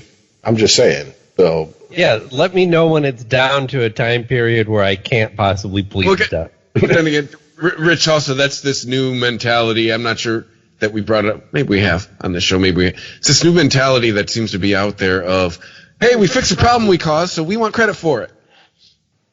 No, it's still a problem you caused. Just because you fixed it, you don't get credit for it. It's called Trumpism now. Yeah. Well, California's great at Trumpism. Well, see, to me, it's a rough subject, because I'm like, yes, there are ways that police can improve their relations with certain people in certain communities. Is it going to be done? Is a completely different conversation. And having talked to a few people who are in law enforcement, the attitude is, what incentive is there for us to do what you say would work? And I'm like, I don't know, because it's your fucking job? Why did you take this job if you don't want to do the job? I mean, I wouldn't take a job as a truck driver if I didn't want to drive a truck. I mean, if you became a police officer so you had power over people, you're the last person that should have ever been a police officer. I mean, yeah, and maybe it's not the job for you. My wife was telling me, her therapist was talking about one of her patients that was a cop, and she pretty much had to tell him, like, this ain't the job for you. You come in here, you are miserable. It is making you miserable. You are not a happy human being. And I guess the Crib Notes version of the story is it took the guy a while, but he had to pivot into another career because it was just it made him miserable. Maybe we have a lot of guys out there who are doing this job. Maybe this is all they can do. Maybe they're not happy about it, and maybe they're taking it out on the people they're supposed to serve and protect. If we believe television, books, novels, comics, every form of media where cops are portrayed, I would say it's a resounding no. They are not enjoying their jobs. Show me what's the example of Andy Griffith. Right. Yeah. There's a man who enjoyed his job. Barney and Fife. He didn't have to do shit. Nobody ever got murdered. Nobody stole shit. Somebody's pig went loose every once in a while, and you have to help him track it down. You got to help Otis into the drunk tank. Yeah, right. You know, it's like, come on, Otis. Yeah, we got your suite on the end. Come on. Yeah, see, you went back to, I was going to go back to like Gunsmoke or something. You know what I'm saying? Like I was going to go back to the 1800s to find a police officer who seemed happy with his job in pop culture. But, well, I mean, okay, how about this? I mean, if you want to look at pop culture, Judge Dredd seems happy in his job. Do we really want a bunch of Judge Dredds running around? Yeah. Well, right. The only people the only characters in law enforcement that are happy with what they're doing are those who are sociopaths, right? Like you always talk about James Bond. He seems pretty content with his behavior. Oh yeah. Right? He's got no beefs. I've never seen. He lays that. I was gonna say I've never seen James Bond on a therapist's couch. Yeah. Like, oh, I just use these women for sex and I kill people. Oh, it's such how can I live with myself? No, he seems to be doing pretty fine. But I guess we maybe strayed from what we were talking about. I guess what is the end game of these people in New York City? I guess is what I'd want to ask them. What do you clicks, eyeballs? You got some people liked it on Instagram. I mean, what are you going for here? Throwing water at cops? Well, I'm really tired of hearing this. It started a conversation. Yeah, please. Conversation's been going for a while, and I might argue we're at the tail end of a heat wave here in the country. You might have done some of these guys a favor, quite honestly. Hey, it's 95. No. Thanks. You telling me not one of these guys like ripped his shirt open and started dancing? Just started singing "It's Raining Men." Renee Chelsea. Yeah. He had to tear away fucking cop pants. He's got the party boy thong on. Just right. Whip out some folding chairs and just pop a squat. You know, cool off. Well, you know what it is. You know what, mate? Jackass can have the party boy police officer with him. You know what it is, man. You know it's one. Look at me, give me attention. Person who posts that video, you know that video is going to get a lot of clicks, a lot of eyeballs in front of it. So there's that, and then there's the people that are doing it. They get off on it. They're basically saying, thumbing their nose at authority right in public and going, "See, I'm getting away with it." You showed that cop what for? He's got to change his clothes. You showed him. Yeah, at least in The Wire, they threw paint on the cop that they fucking ambushed. Like that, you got to go home and shower that off. You pretty much were giving them showers. I mean, so. Especially if it was last week, it was like 100 in the whole country. Hey, thanks for that. It's 98 degrees out here. Have a good day. But I didn't know that they were going around rounding them up afterwards, if they could identify the people. Well, that's because it's New York City. You do anything in New York City, smile. You're on camera. Yeah, that's the other thing. You don't have to have your cell phone out for it to get caught on camera in New York. No, I remember that's one of the first things I noticed when I went to New York City for work was you'd look up, you're standing on a street corner waiting across the street. You look up, Just like 4 fucking cameras just right at you on that street corner. There used to be a website where you could go and watch a live feed of a camera at an intersection in New York. And there was like a little bodega on the corner. And they turned into a game with some people online to try to find people who lived in that area to go and do something stupid like in front of the camera. And they'd be like, oh, I got him to do it. See, look. So hey, look, it's Pookie. Free James Brown. Bro, he's been free. He's been dead for a while, let alone free. How long you been put down, man? Yeah. But, yeah. I mean, I guess the real question is, I can't condone it. I can't condone acting like this. I understand the sentiment behind it, because if all you have ever seen police as examples of is an oppressive group in your neighborhood your entire life, you don't care that there's, Andy Griffith, Mayberry RFD or whatever the fuck, because you're not living that. But at the same time, I feel like this shit was done almost as daring them to, hey, look, I'll take an ass whooping because now I can file my lawsuit. You know what I'm saying? Like or I dare you to do something.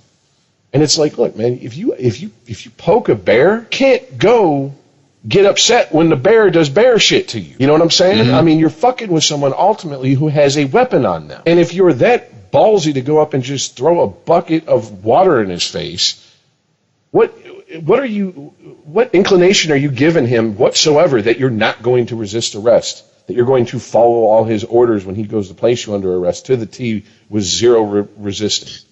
The other dangerous thing too is you turn them complacent, and then you end up with I don't know how the south side of Chicago's been for about the last 3 or 4 years.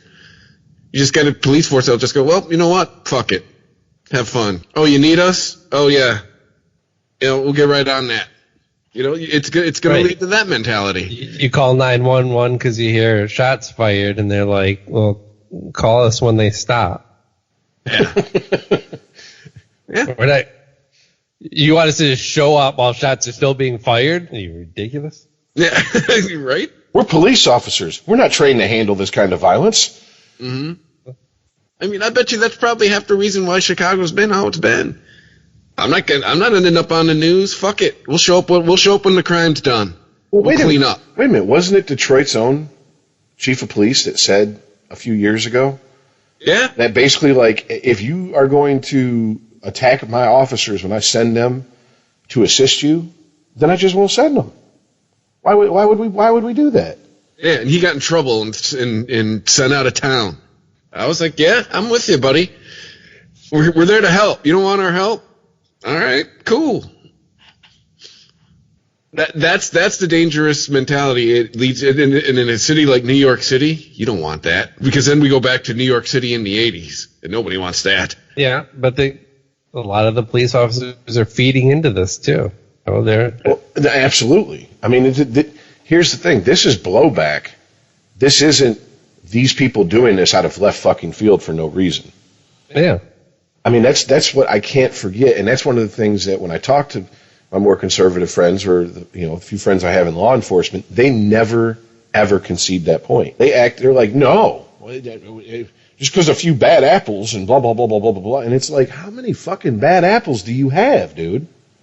Seriously, you won't clean house for yourself because of the thin blue line. You won't speak up and get these officers out of the police force. You fucking close ranks anytime anything happens with a police officer, and start spouting off the tired old line, I was in fear for my life, no matter what. And you won't take responsibility when someone does fuck up and is clearly in the wrong. You won't go, yeah, you know what, maybe we do need to look into something. If you're not willing to give an inch, how do you expect the other side to give an inch? Well, that's the problem. With both sides of this coin, generally, neither side is giving an inch. Well, I mean, ultimately, what is this going to lead to? It's going to, most likely, I think your scenario is probably the closest to what will eventually happen. Police will just start avoiding and giving very, even less attention to high crime areas. Now, I mean, I guess in a nice, utopian fantasy world, the neighborhood bonds together and, you know, police is their own. In reality, it's never the people you want that are going to step in to fill that void. No, it's going, but it's going to turn into their job's going to turn from intercession into we're here just to clean up. Yeah, we're here to fucking, okay, this person's dead, put a toe tag on him. We'll catalog all the evidence and we'll bury it in the back because no one gives a fuck. I mean, that's just what it is. I don't know. Like I said, it doesn't. I hope this doesn't become something that people think is like okay to do. But at the same time, like it's not like I'm 100% like flying the police blue and black flag, and all that shit. But it's like, dude, just be honest. Most police officers, what are they? They're there to hand out tickets and generate revenue for the city or county they work for. That's what most I'm talking outside of major cities. That's mostly police officers' job. Fundraising. Yes, exactly. And is it a job I respect? If that is essentially their job, it's like, is that what you signed up for, to be a meter maid? Because that's essentially what you are, just on a little higher scale, a little higher level. Wait, you're telling me that cops aren't posted up at construction sites because that's a high crime area? Wait, what now? The speed traps, Oh, yeah. Oh. Well, no. Well, first of all, remember, this is the one lie I always loved about traffic cops. We're here to deter you from speeding. Then why are you hiding? And why are you not driving bright pink neon vehicles so we see you all the time? So we know, why can't I see you half a mile away if you're there to deter me? Yeah. Yeah. No, you want us to speed past you so you can fucking hand out the ticket so you can get the gold star and a pat on your back. Stop bullshitting yourself and everybody else. I mean, maybe that's what it really boils down to, is that to even begin to solve this problem, people need to stop bullshitting each other and themselves. And if that's the case, this problem is not going anywhere anytime soon. Ding, ding, ding, ding, ding. Unregimented. ChristopherMedia.net. After a great start to the Euro 2020 qualifiers, the Republic of Ireland look to continue their 100% home record as they take on Switzerland on Thursday, September 5th at Aviva Stadium. Then on Tuesday, September 10th, we go again at Aviva for the 3 international friendly versus Bulgaria. Kick-off for both games 7:45. Show your support for the boys in green this September. Tickets on sale now, starting at €20 from fai.ie/tickets. Booking fee applies. Our business needs vans, lots of vans, and Europcar meets our day-to-day needs all across the country, providing our company with the ideal selection of small, medium or large vans and trucks, and even bespoke commercial vehicles delivered directly to our premises. From our 22 nationwide locations, Europcar supplies Irish businesses with an unrivaled range of vans, 4x4 pickups, 4-seater commercial SUVs and double cab tippers. With 9,000 vehicles in our fleet, there's no demand we can't fulfill. Europcar, moving your way. After a great start to the Euro 2020 qualifiers, the Republic of Ireland look to continue their 100% home record as they take on Switzerland on Thursday, September 5th at Aviva Stadium. Then on Tuesday, September 10th, we go again at Aviva for the 3 international friendly versus Bulgaria. Kick-off for both games 7:45. Show your support for the boys in green this September. Tickets on sale now, starting at €20 from fai.ie/tickets. Booking fee applies. ChristopherMedia.net. Unregimented. All right, so now that we got that out the way, yes, if you're still up for it, Aaron, I would like to talk about Phase 4. And what a phase it is, huh? Yeah. There was a shitload announced at the San Diego Comic-Con. Like, there's movies planned between movies and television shows planned between now and the end of 2020 or 2022, excuse me. Yes. 5 movies and 5 TV series. So next year we're going to get 2 movies and 1 TV show, and then the year after that 3 more movies and 4 TV shows. So my question is, just because I've heard you guys talk about this year after year, who's mad about what? Who's mad about what? Well, in the 4th Thor movie entitled Love and Thunder, this is where they're going to be taking on Jason Aaron's story from his recent run on Thor, where Jane Foster takes over the mantle of Thor. Now, real quick, after Thor himself is deemed unworthy. Real quick, Chris, Jane Foster is Natalie Portman's character.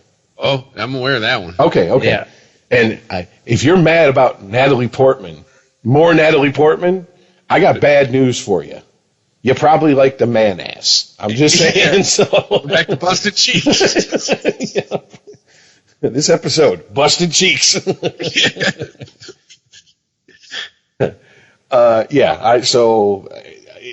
Please, Aaron, tell me there's not this bullshit backlash against that, is there?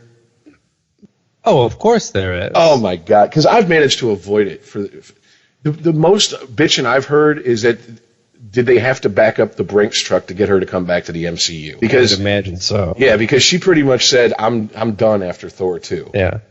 So a lot of what I follow on social media is centered around comic book artists and writers and publishers and stuff like that. So this crowd, this is old news. It was news. It was cool news that they were actually going to do that storyline in the movies. But anybody who was outraged over this, we were all like we heard this 3 years ago, like all the same stupid arguments. And you know what? That book sold like crazy and still sells well in collections. Thor came back. He was eventually deemed worthy again. He took back the hammer. Jane Foster is currently Valkyrie. Just dropped a new series this week, actually. See, that's who I thought would take over the mantle for Thor after Endgame. Was the Valkyrie from the movies? The third Thor movie, yeah. Yeah. That's who I thought was going to take over the mantle of Thor. And then if whatever Helmsworth he is, because apparently they're gremlins and someone got him wet and they've multiplied. I can't keep track of who's who. But I can see that, but I just don't.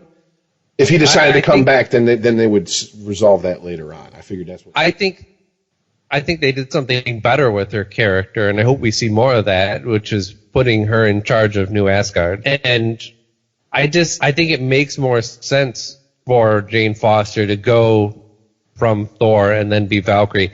I can't see anyone who's been the Valkyrie or a Valkyrie. I mean, technically, there's many of them taking on that role of Thor. It just doesn't make sense. Like, it almost seems like you need an outsider. And hey, like I said, if you're gonna have someone else play Thor besides Helmsworth, I ain't mad with Natalie Portman. We can't get Kat Dennings in a tight outfit.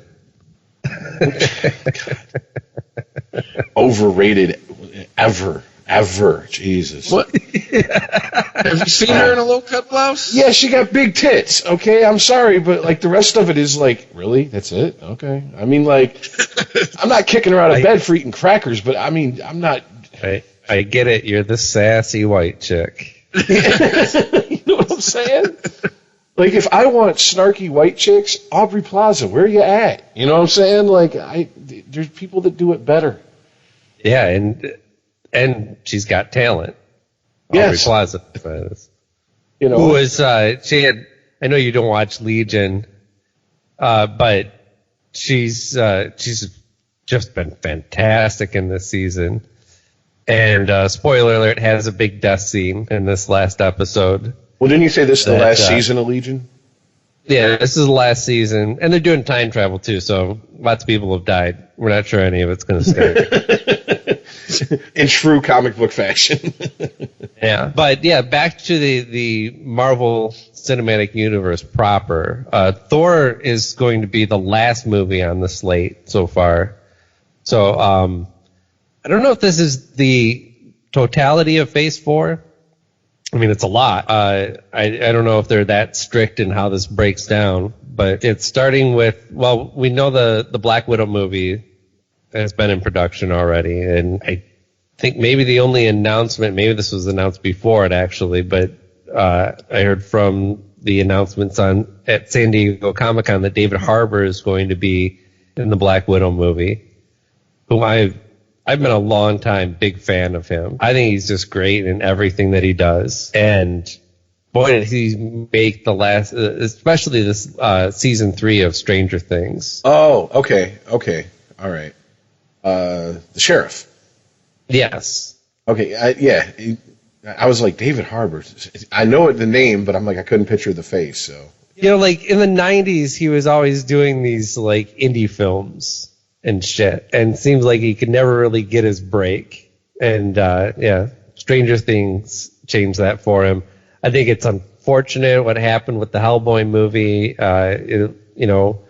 I understand why it was a dud. I don't think it was a bad movie, but I thought that he was a really good Hellboy. Oh, I didn't know he was in Brokeback Mountain. Okay. So okay. So essentially he was a character actor for a lot of years. This is his first time.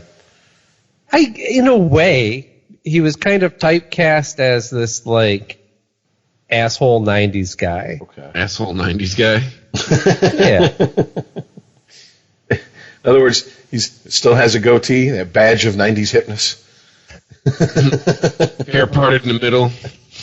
No, we just, we need kind of a stereotypical jerky guy to be an antagonist for this part. So, well, now I think it's because he has kind of a traditional man's man look about him, right? I'm surprised he doesn't get cast in more period pieces. He looks like particularly turn of the century. He looks like the type of.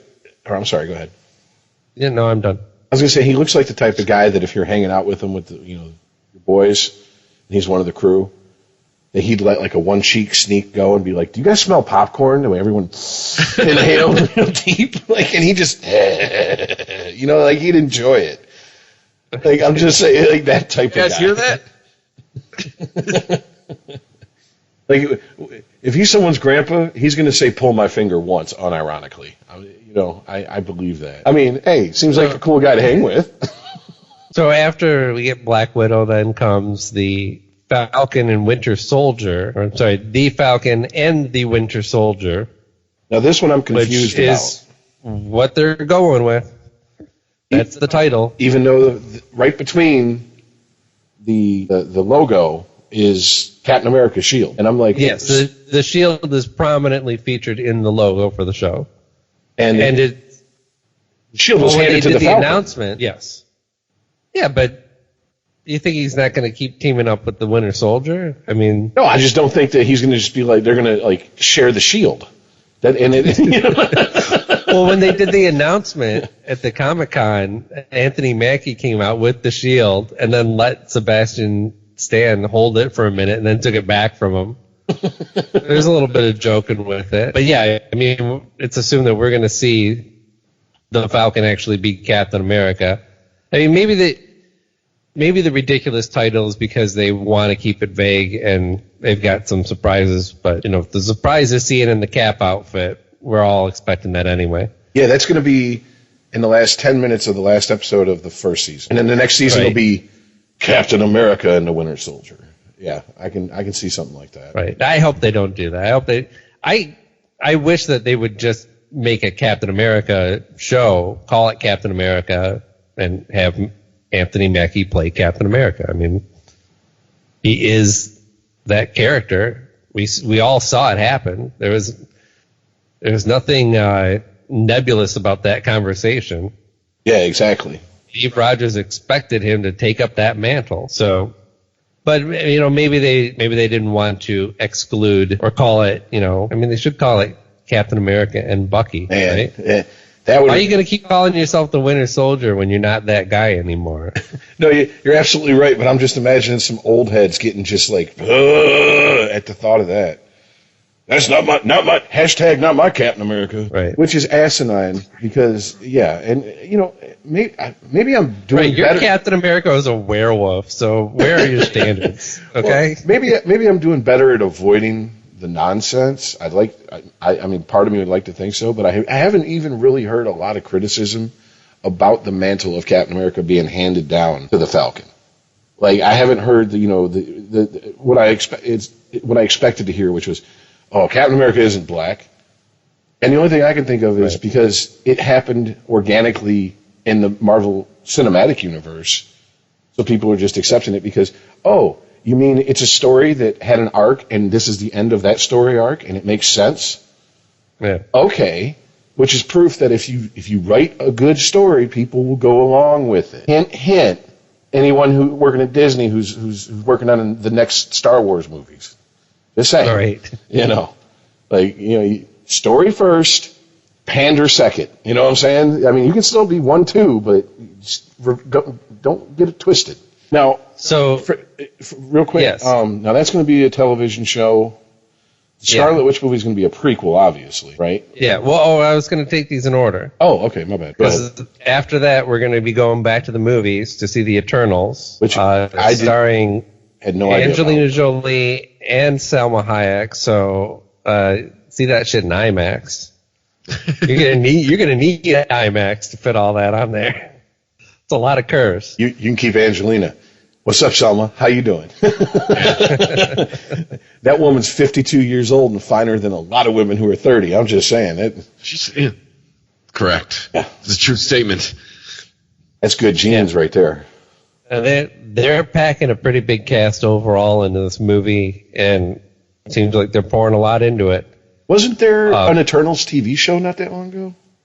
No, that was the Inhumans. Okay. The Eternals is kind of a weird property because this kind of goes back to excuse me, the announcement of Guardians of the Galaxy, right? So everyone who had just now gotten used to Iron Man and Thor and Captain America and all that, well, we all knew Captain America, and accepting all these characters in the Marvel Universe, then go, oh, but who are these characters? We've never heard of the Guardians of the Galaxy. Then the comic book fans were like, oh, we've heard of the Guardians of the Galaxy, but who the fuck are these guys?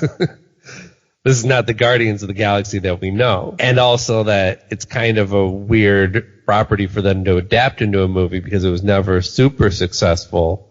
Although there's been a number of different Guardian series, and probably the most popular one was the big Annihilation crossover, which actually brings together a lot of the elements that we see in the Guardians of the Galaxy movie. So thank you. And so it kind of makes sense. Like you could see that they had something to build around there. There's some structure. With Eternals, it was never really popular at all. It was never a good selling book. It was never a continuing property that was like constantly in print. I think there's a lot of love and reverence for the original material just because anything that Jack Kirby does, there's a lot of reverence for, and deservedly so. But The Eternals was not one of his best-selling ideas. And even artists, even really good and successful comic book writers like Neil Gaiman weren't able to breathe new life into the Eternals. But Marvel Cinematic Universe, hey, it hasn't let me down yet. Yeah, there's been a few. Even the Hulk movies.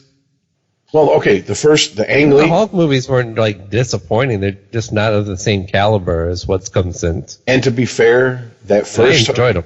That first Hulk movie in the 2000s, like in the early 2000s, the Ang Lee version, that's not considered part of the MCU. That's considered its own thing. Oh, really? Yes. Yeah, kind of like. Well, I'll wait.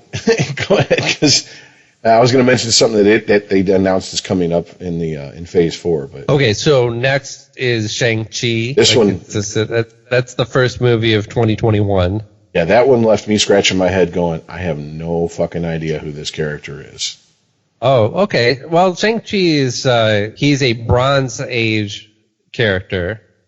And in the Bronze Age, which would put us in the 70s, there was kind of a resurgence of different types of comics, right? So back in the day when Batman and Superman were being printed, they were being printed and put on shelves amongst, dozens and dozens of different comic books, very few of which were superhero, most of which were, murder mysteries and horrors and crime stories and just the gamut of any type of fiction. And then the Comics Code Authority was put in place. That was a self-policing measure from the comic book publishers. Mm-hmm. To avoid being censored by the government, because there are people who are coming down on these and like, oh, well, my son bought this thing for a dime and it's got a woman with her shirt ripped open and you could see her brassiere. And I just don't think that's right. And So a lot of that's gone away, and what they could continue to sell were these squeaky clean superheroes, and those eventually caught on really big. And then in the 70s, people just started ignoring the Comics Code Authority. They realized it's all a joke, right? And certainly we don't need to just avoid making these different types of comics. So this is where characters like Ghost Rider come out. Even the Punisher was towards the end of that era, and then more so, more popularly portrayed in the grim 80s era. And there were also, Shang-Chi comes from that too. There was certainly a kung fu movement in the 70s that they were trying to tap into. Yeah. And Power Man and Iron Fist was kind of that perfect cross-section of kung fu and blaxploitation. And Shang-Chi was one of those characters. And I don't know how successful the Shang-Chi comics were in the 70s, but they ran for a decent amount of time. And he has been a character that does continually pop up in the Marvel Universe. He was one of the characters in Jonathan Hickman's long run on Avengers a few years back. And he was in the recent Domino comic book. So he's not just some obscure presence. And I can see where it makes sense to develop him as a property, because Marvel really needs to develop some properties that aren't straight white male. Well, I was going to say, one of the things I heard is that this is more of a play towards China, like well, certainly, like hey, look, that's a big market. Yeah, that's a huge market, and Disney's had some of their movies that were huge every place else not do so well in China. I don't think the Marvel movies are really amongst those. I think it's more the Han Solo Star Wars movie, and supposedly the last Star Wars movie wasn't as big as they projected it to be in China. So yeah, and I think different movies, different studios have had a limited success with pandering to China as a market.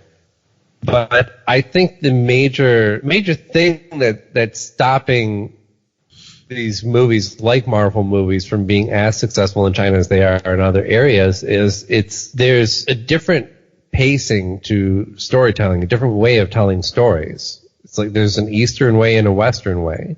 And the Western way has dominated the world, but it hasn't dominated China and Japan. And anyone who's watched any actual, anime can tell you. I mean, there's different ways of telling the story, different ways of developing characters that, just seems alien to us, and vice versa. Well, also, one of the announcements coming out of that movie is they're going to have the real Mandarin make an appearance, not the fake Mandarin that was in... Yeah, the one played by Ben Kingsley. Yes. In Iron Man 3. So my question is... I thoroughly enjoyed. I loved that twist, and I loved his performance. My question is, are all the people who sent Shane Black death threats for having a fake Mandarin in there, are they going to walk that back now that they're getting their real Mandarin in Shang-Chi? Yes. Yeah, so somehow I doubt that, but I'm really looking forward to this one, actually. I mean, a movie of the quality, the caliber that we're used to seeing from Marvel, and done in... they're going to do a kung fu movie, basically. I don't see how you can fail on that. This one's going to be like going into Guardians of the Galaxy was for me, because the only character I knew from that team was Rocket Raccoon from his 80s limited series, and that's it. Yes, but Marvel has proven over and over you don't have to know these characters. No. You're missing. They are telling good enough stories that it doesn't matter if you have a history with these characters or not. They're going to show you the history. What I'm saying is history with you. What I'm saying is either I'm not explaining myself well or you misunderstood me. I went into that movie with no expectations, one way or the other. Like Doctor Strange, I know about Doctor Strange, so what I'm saying. I went into that movie with I have what I know about Doctor Strange in the back of my head. So it's a blank slate, and I think that's going to be that's a good thing, is what I'm saying. Because it's really tiresome going to superhero movies when they introduce a new superhero. And it's like, oh, it's the first one. We're going to have to sit through the origin story again. The same arc in every origin story is told. This I don't know his origin story. So everything's going to be fresh and new to me. And I'm assuming a lot of people who go into this movie, it's going to be that. And that's a plus in my book. That's not a knock against it whatsoever.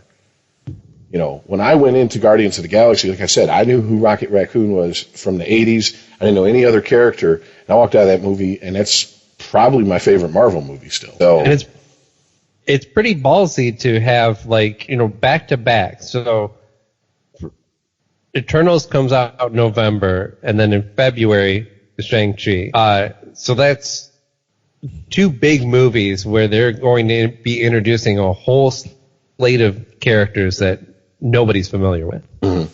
Almost nobody. So hats off to them. But then, so that's all fun and games, though, because then we get into the spring of 2021. Here's where the real serious shit goes down.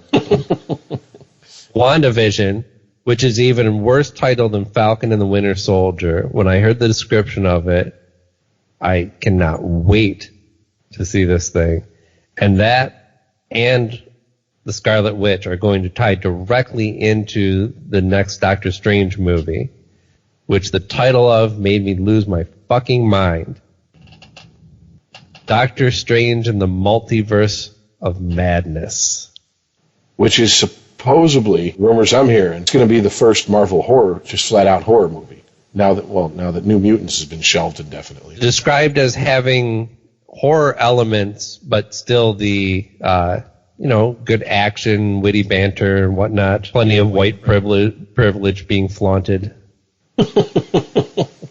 Appropriation. It'll all be there. All the classic elements. Are we going to have Tilda Swinton play an Asian character again? She's going to be playing all the characters. And she'll win an Academy Award for every single one, too. Yeah, this one's...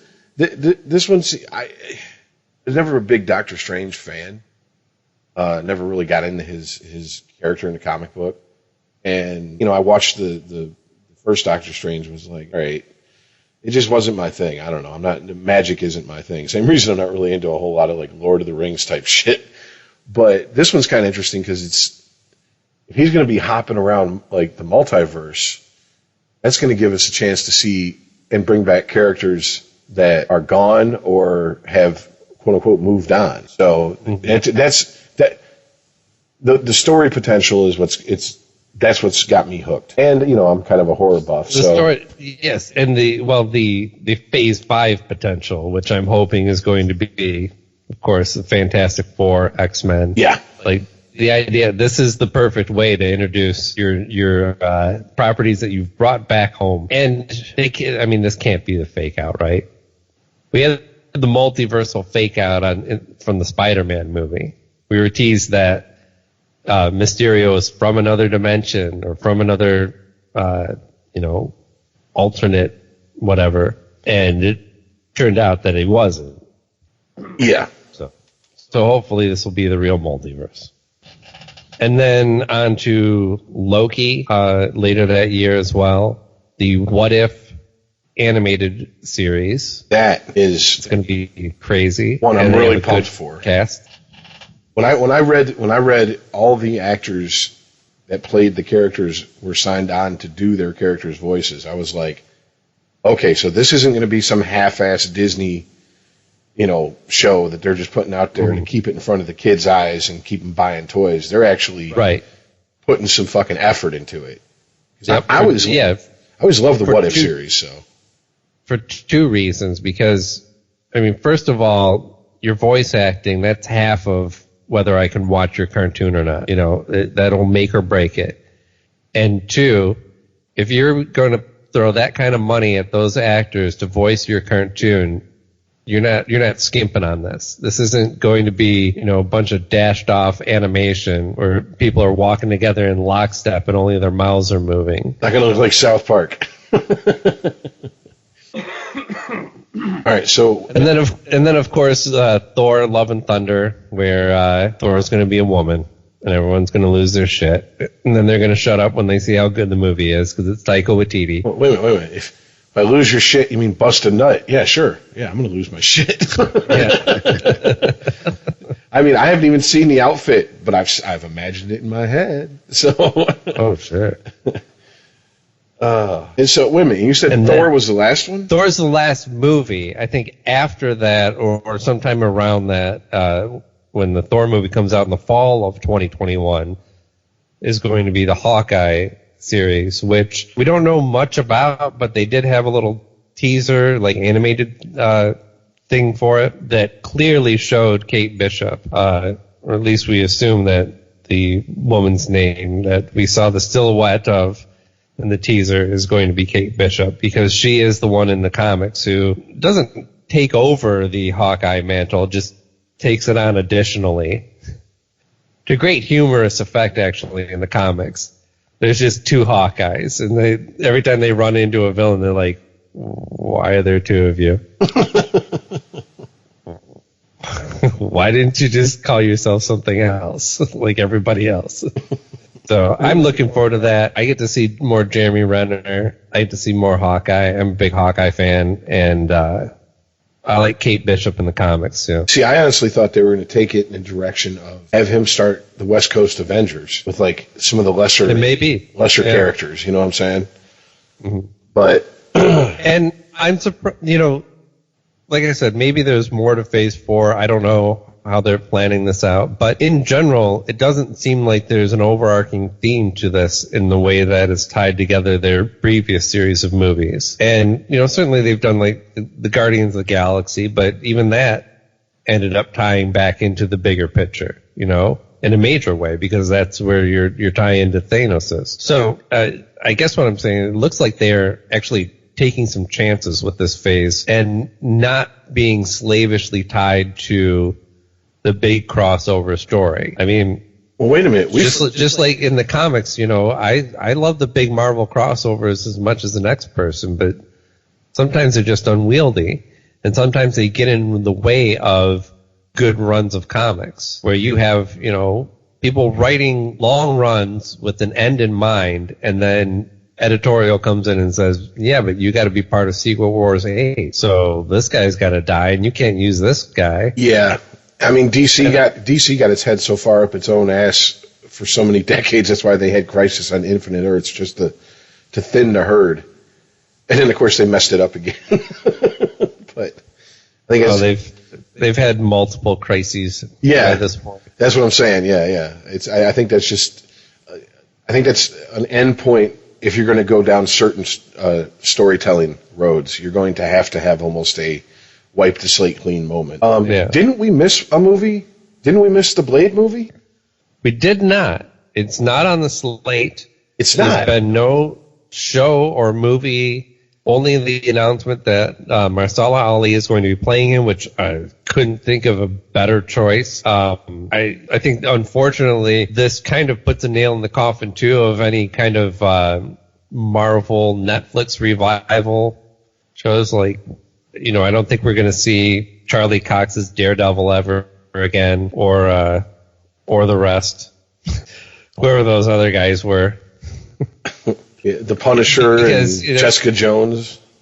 Right, because certainly there's been plenty of actors who have played multiple different roles in superhero films. I mean, Captain America himself was Johnny Storm. But yeah, if they're willing to recast from the Marvel Netflix shows, sounds like they're not too worried about muddying the waters there. Like they have some plans for any of that surviving. I do have to say, I was kind of bummed that, you know, there's so far from everything I've heard, there's no plans on Wesley Snipes having anything to do with the relaunch of Blade. That kind of bums me out, because I kind of think that, well, one, you know, you could get him cheap.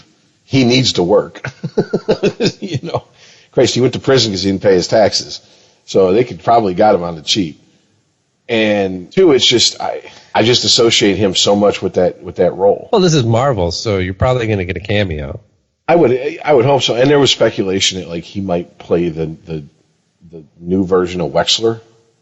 And I'm like, yeah, but why when he could be Blade? Or they're going to do like the new Shaft movie. Is this going to be called Blade, and it's going to have like old Blade and young Blade, and then really young Blade? Yeah. That, by the way, that confused me when I first saw that. I was like, how many fucking Shafts is this Shaft in the multiverse? What the fuck is this? Yes. I think that's what they were going for. The Shaftoverse. You know, fuck Shaft goes to Africa. Shaft goes to the multiverse. But, I mean, the other thing is that I'm worried is that, oh, God, don't make a PG-13 Blade. Make it R-rated. I mean, please have learned that you can make an R-rated superhero movie, and it will do well if it's done the proper way. Logan, the Deadpool movies, looking right at you guys. Because I just don't want to see a neutered Blade up on the fucking big screen. Like I don't really know this Matisyahu Ali or whatever his name is who's got the role. I know he was in season 3 of True Detective. Mahershala Ali is an amazing actor. I've yet to watch season 3, but I've heard nothing but good things. Oh, it's fantastic. You know, and I mean, it's mostly fantastic because Stephen Dorff's great in it too, but. Yeah. See, now he carries that show. If you're not going to bring back an actor from Blade, we can leave Stephen Dorff where he's at. You know what I'm saying? Like, I'm just saying. Like, no, but it does sound like they're planning on using Blade at some point in Phase 4. He's just going to, I think, be introduced as a supporting character. Maybe he's going to be in Shang-Chi. I don't know. I don't know where else he fits in. Maybe Doctor Strange.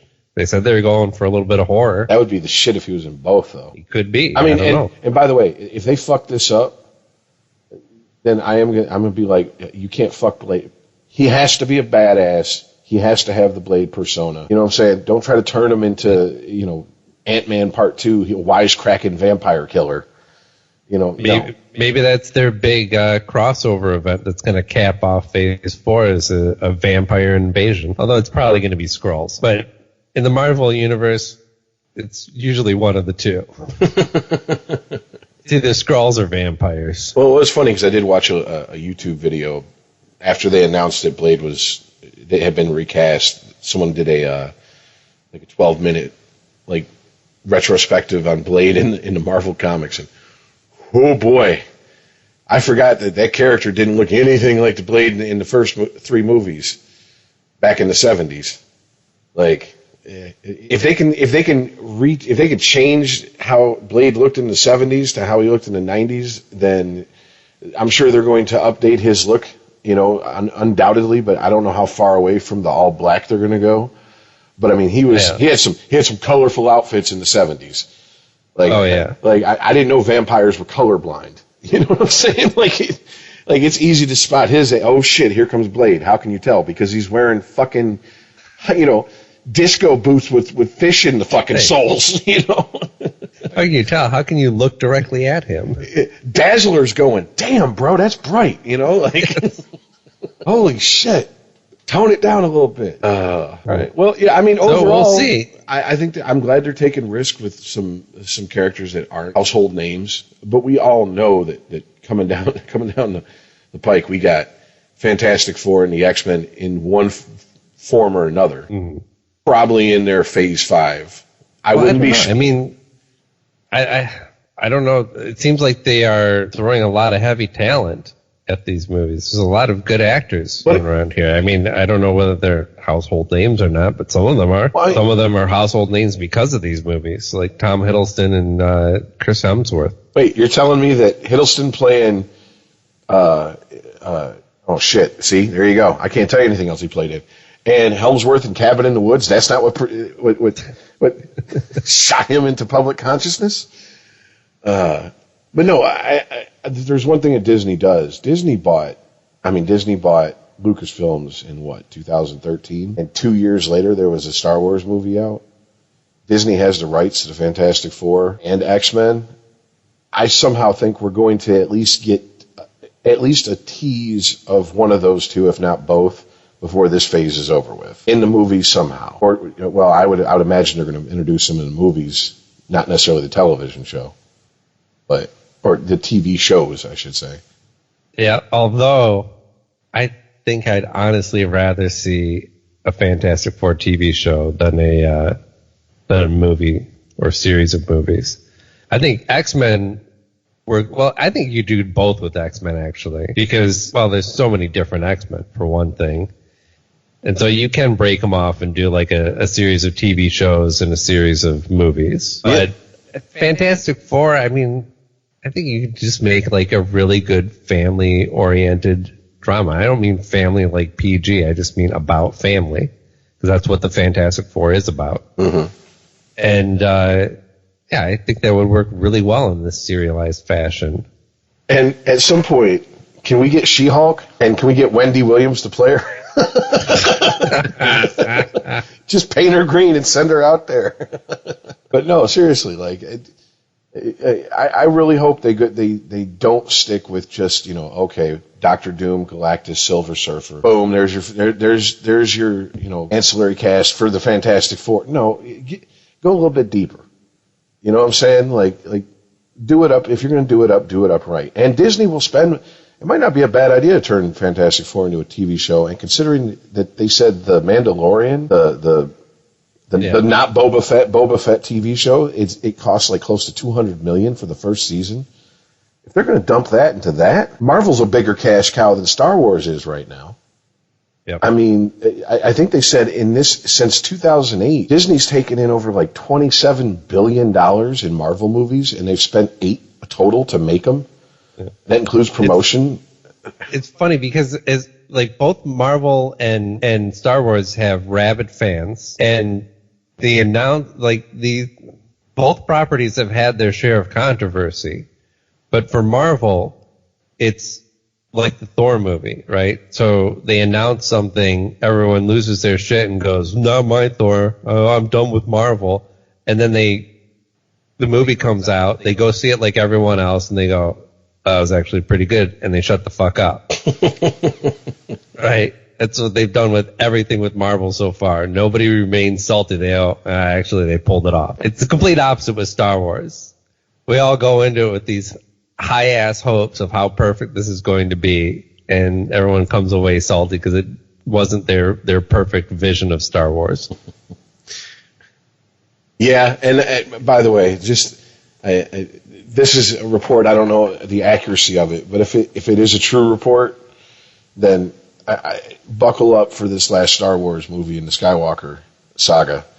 Reportedly, when asked about it, and what J.J. Abrams was asked what he's going to do about Rian Johnson's turn at or take on Star Wars, the words "fuck it" came out of his mouth.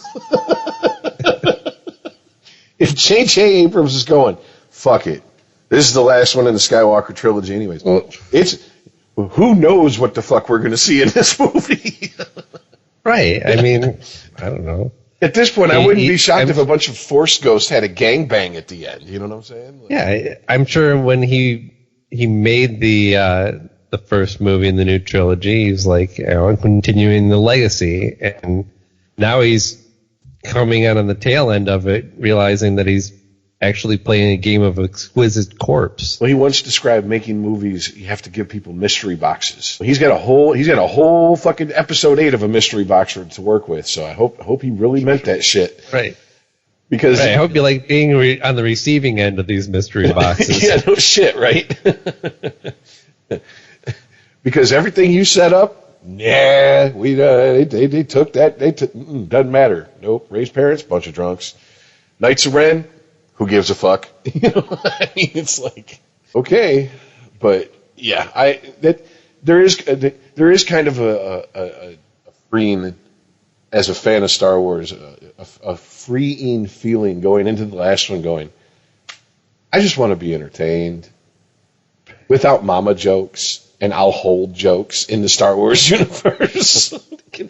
If we could do that, I can't. At this point, it's not like I have a very big attachment to any of these characters. You know, we got nothing less to lose. Yeah. If Darth Vader uses his Jedi powers to snap half the universe out of existence, I'll be like, all right, I went there.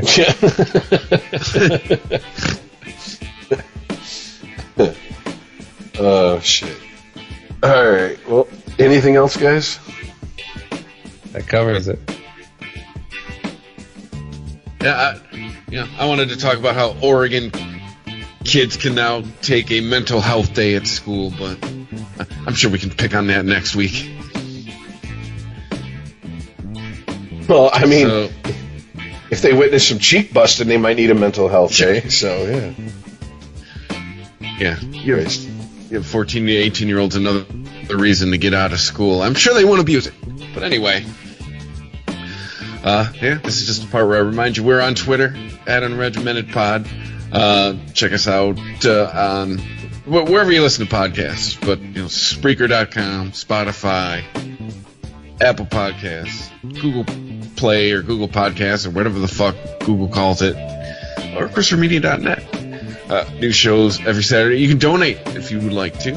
Just ChristopherMedia.net. Just PayPal button. You can give once, or you can set up a subscription. However you want to do it. Check us out every Saturday, and we'll see you next week.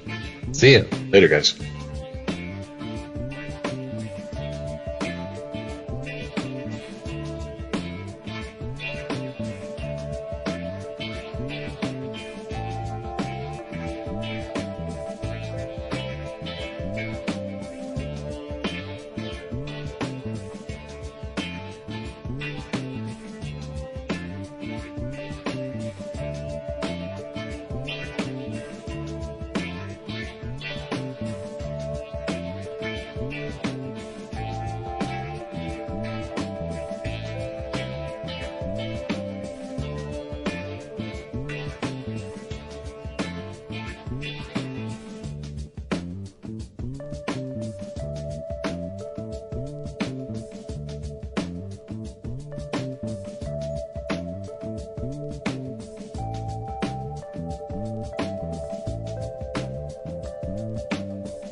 Unregimented. ChristopherMedia.net. Our business needs vans, lots of vans, and Europcar meets our day-to-day needs all across the country, providing our company with the ideal selection of small, medium or large vans and trucks, and even bespoke commercial vehicles delivered directly to our premises. From our 22 nationwide locations, Europcar supplies Irish businesses with an unrivaled range of vans, 4x4 pickups, 4-seater commercial SUVs and double cab tippers. With 9,000 vehicles in our fleet, there's no demand we can't fulfill. Europcar, moving your way. After a great start to the Euro 2020 qualifiers, the Republic of Ireland look to continue their 100% home record as they take on Switzerland on Thursday, September 5th at Aviva Stadium. Then on Tuesday, September 10th, we go again at Aviva for the 3 international friendly versus Bulgaria. Kick-off for both games 7:45. Show your support for the boys in green this September. Tickets on sale now starting at €20 from fai.ie/tickets. Booking fee applies. ChristopherMedia.net. If you like this show, please tell a friend. Please make sure to rate and comment on all your favorite Christopher Media shows. Please follow us on Twitter and like and share us on Facebook. You can subscribe to all ChristopherMedia.net shows for free on ChristopherMedia.net. Thank you for listening, and thank you for visiting ChristopherMedia.net. Thank you for visiting ChristopherMedia.net. Hot flashes, irritability, intimate dryness, even unsatisfying sex. Hi, I'm Dr. Alyssa Dweck, a board-certified OBGYN who has spent over 20 years helping women just like you safely find relief from these very natural symptoms without having to resort to hormones. To help my patients feel their best, I recommend products from Bonafide Health. Bonafide is a women's health company dedicated to providing women with non-hormonal and clinically validated products that work. Bonafide provides safe and effective solutions to manage a range of menopausal, sexual health, and PMS-related symptoms. That's why I recommend Bonafide products to my patients every day. In fact, I am also a Bonafide medical advisor. What I like most is that Bonafide products provide women real relief without compromise. Ladies, don't waste another minute feeling less than your best. Go to hellobonafide.com and use code radio39 to save 20%. That's hellobonafide.com and code radio39. These statements have not been evaluated by the FDA. These products are not intended to diagnose, treat, cure, or prevent any disease. Offer valid on subscription only. For the ones who know safety isn't a catchphrase, it's a culture. And the ones who help make sure everyone makes it home safe. For the safety-minded who watch everyone's backs, Grainger offers supplies and solutions for every industry, as well as safety assessments and training to keep your facilities safe and your people safer. Call, click Grainger.com, or just stop by. Grainger, for the ones who get it done.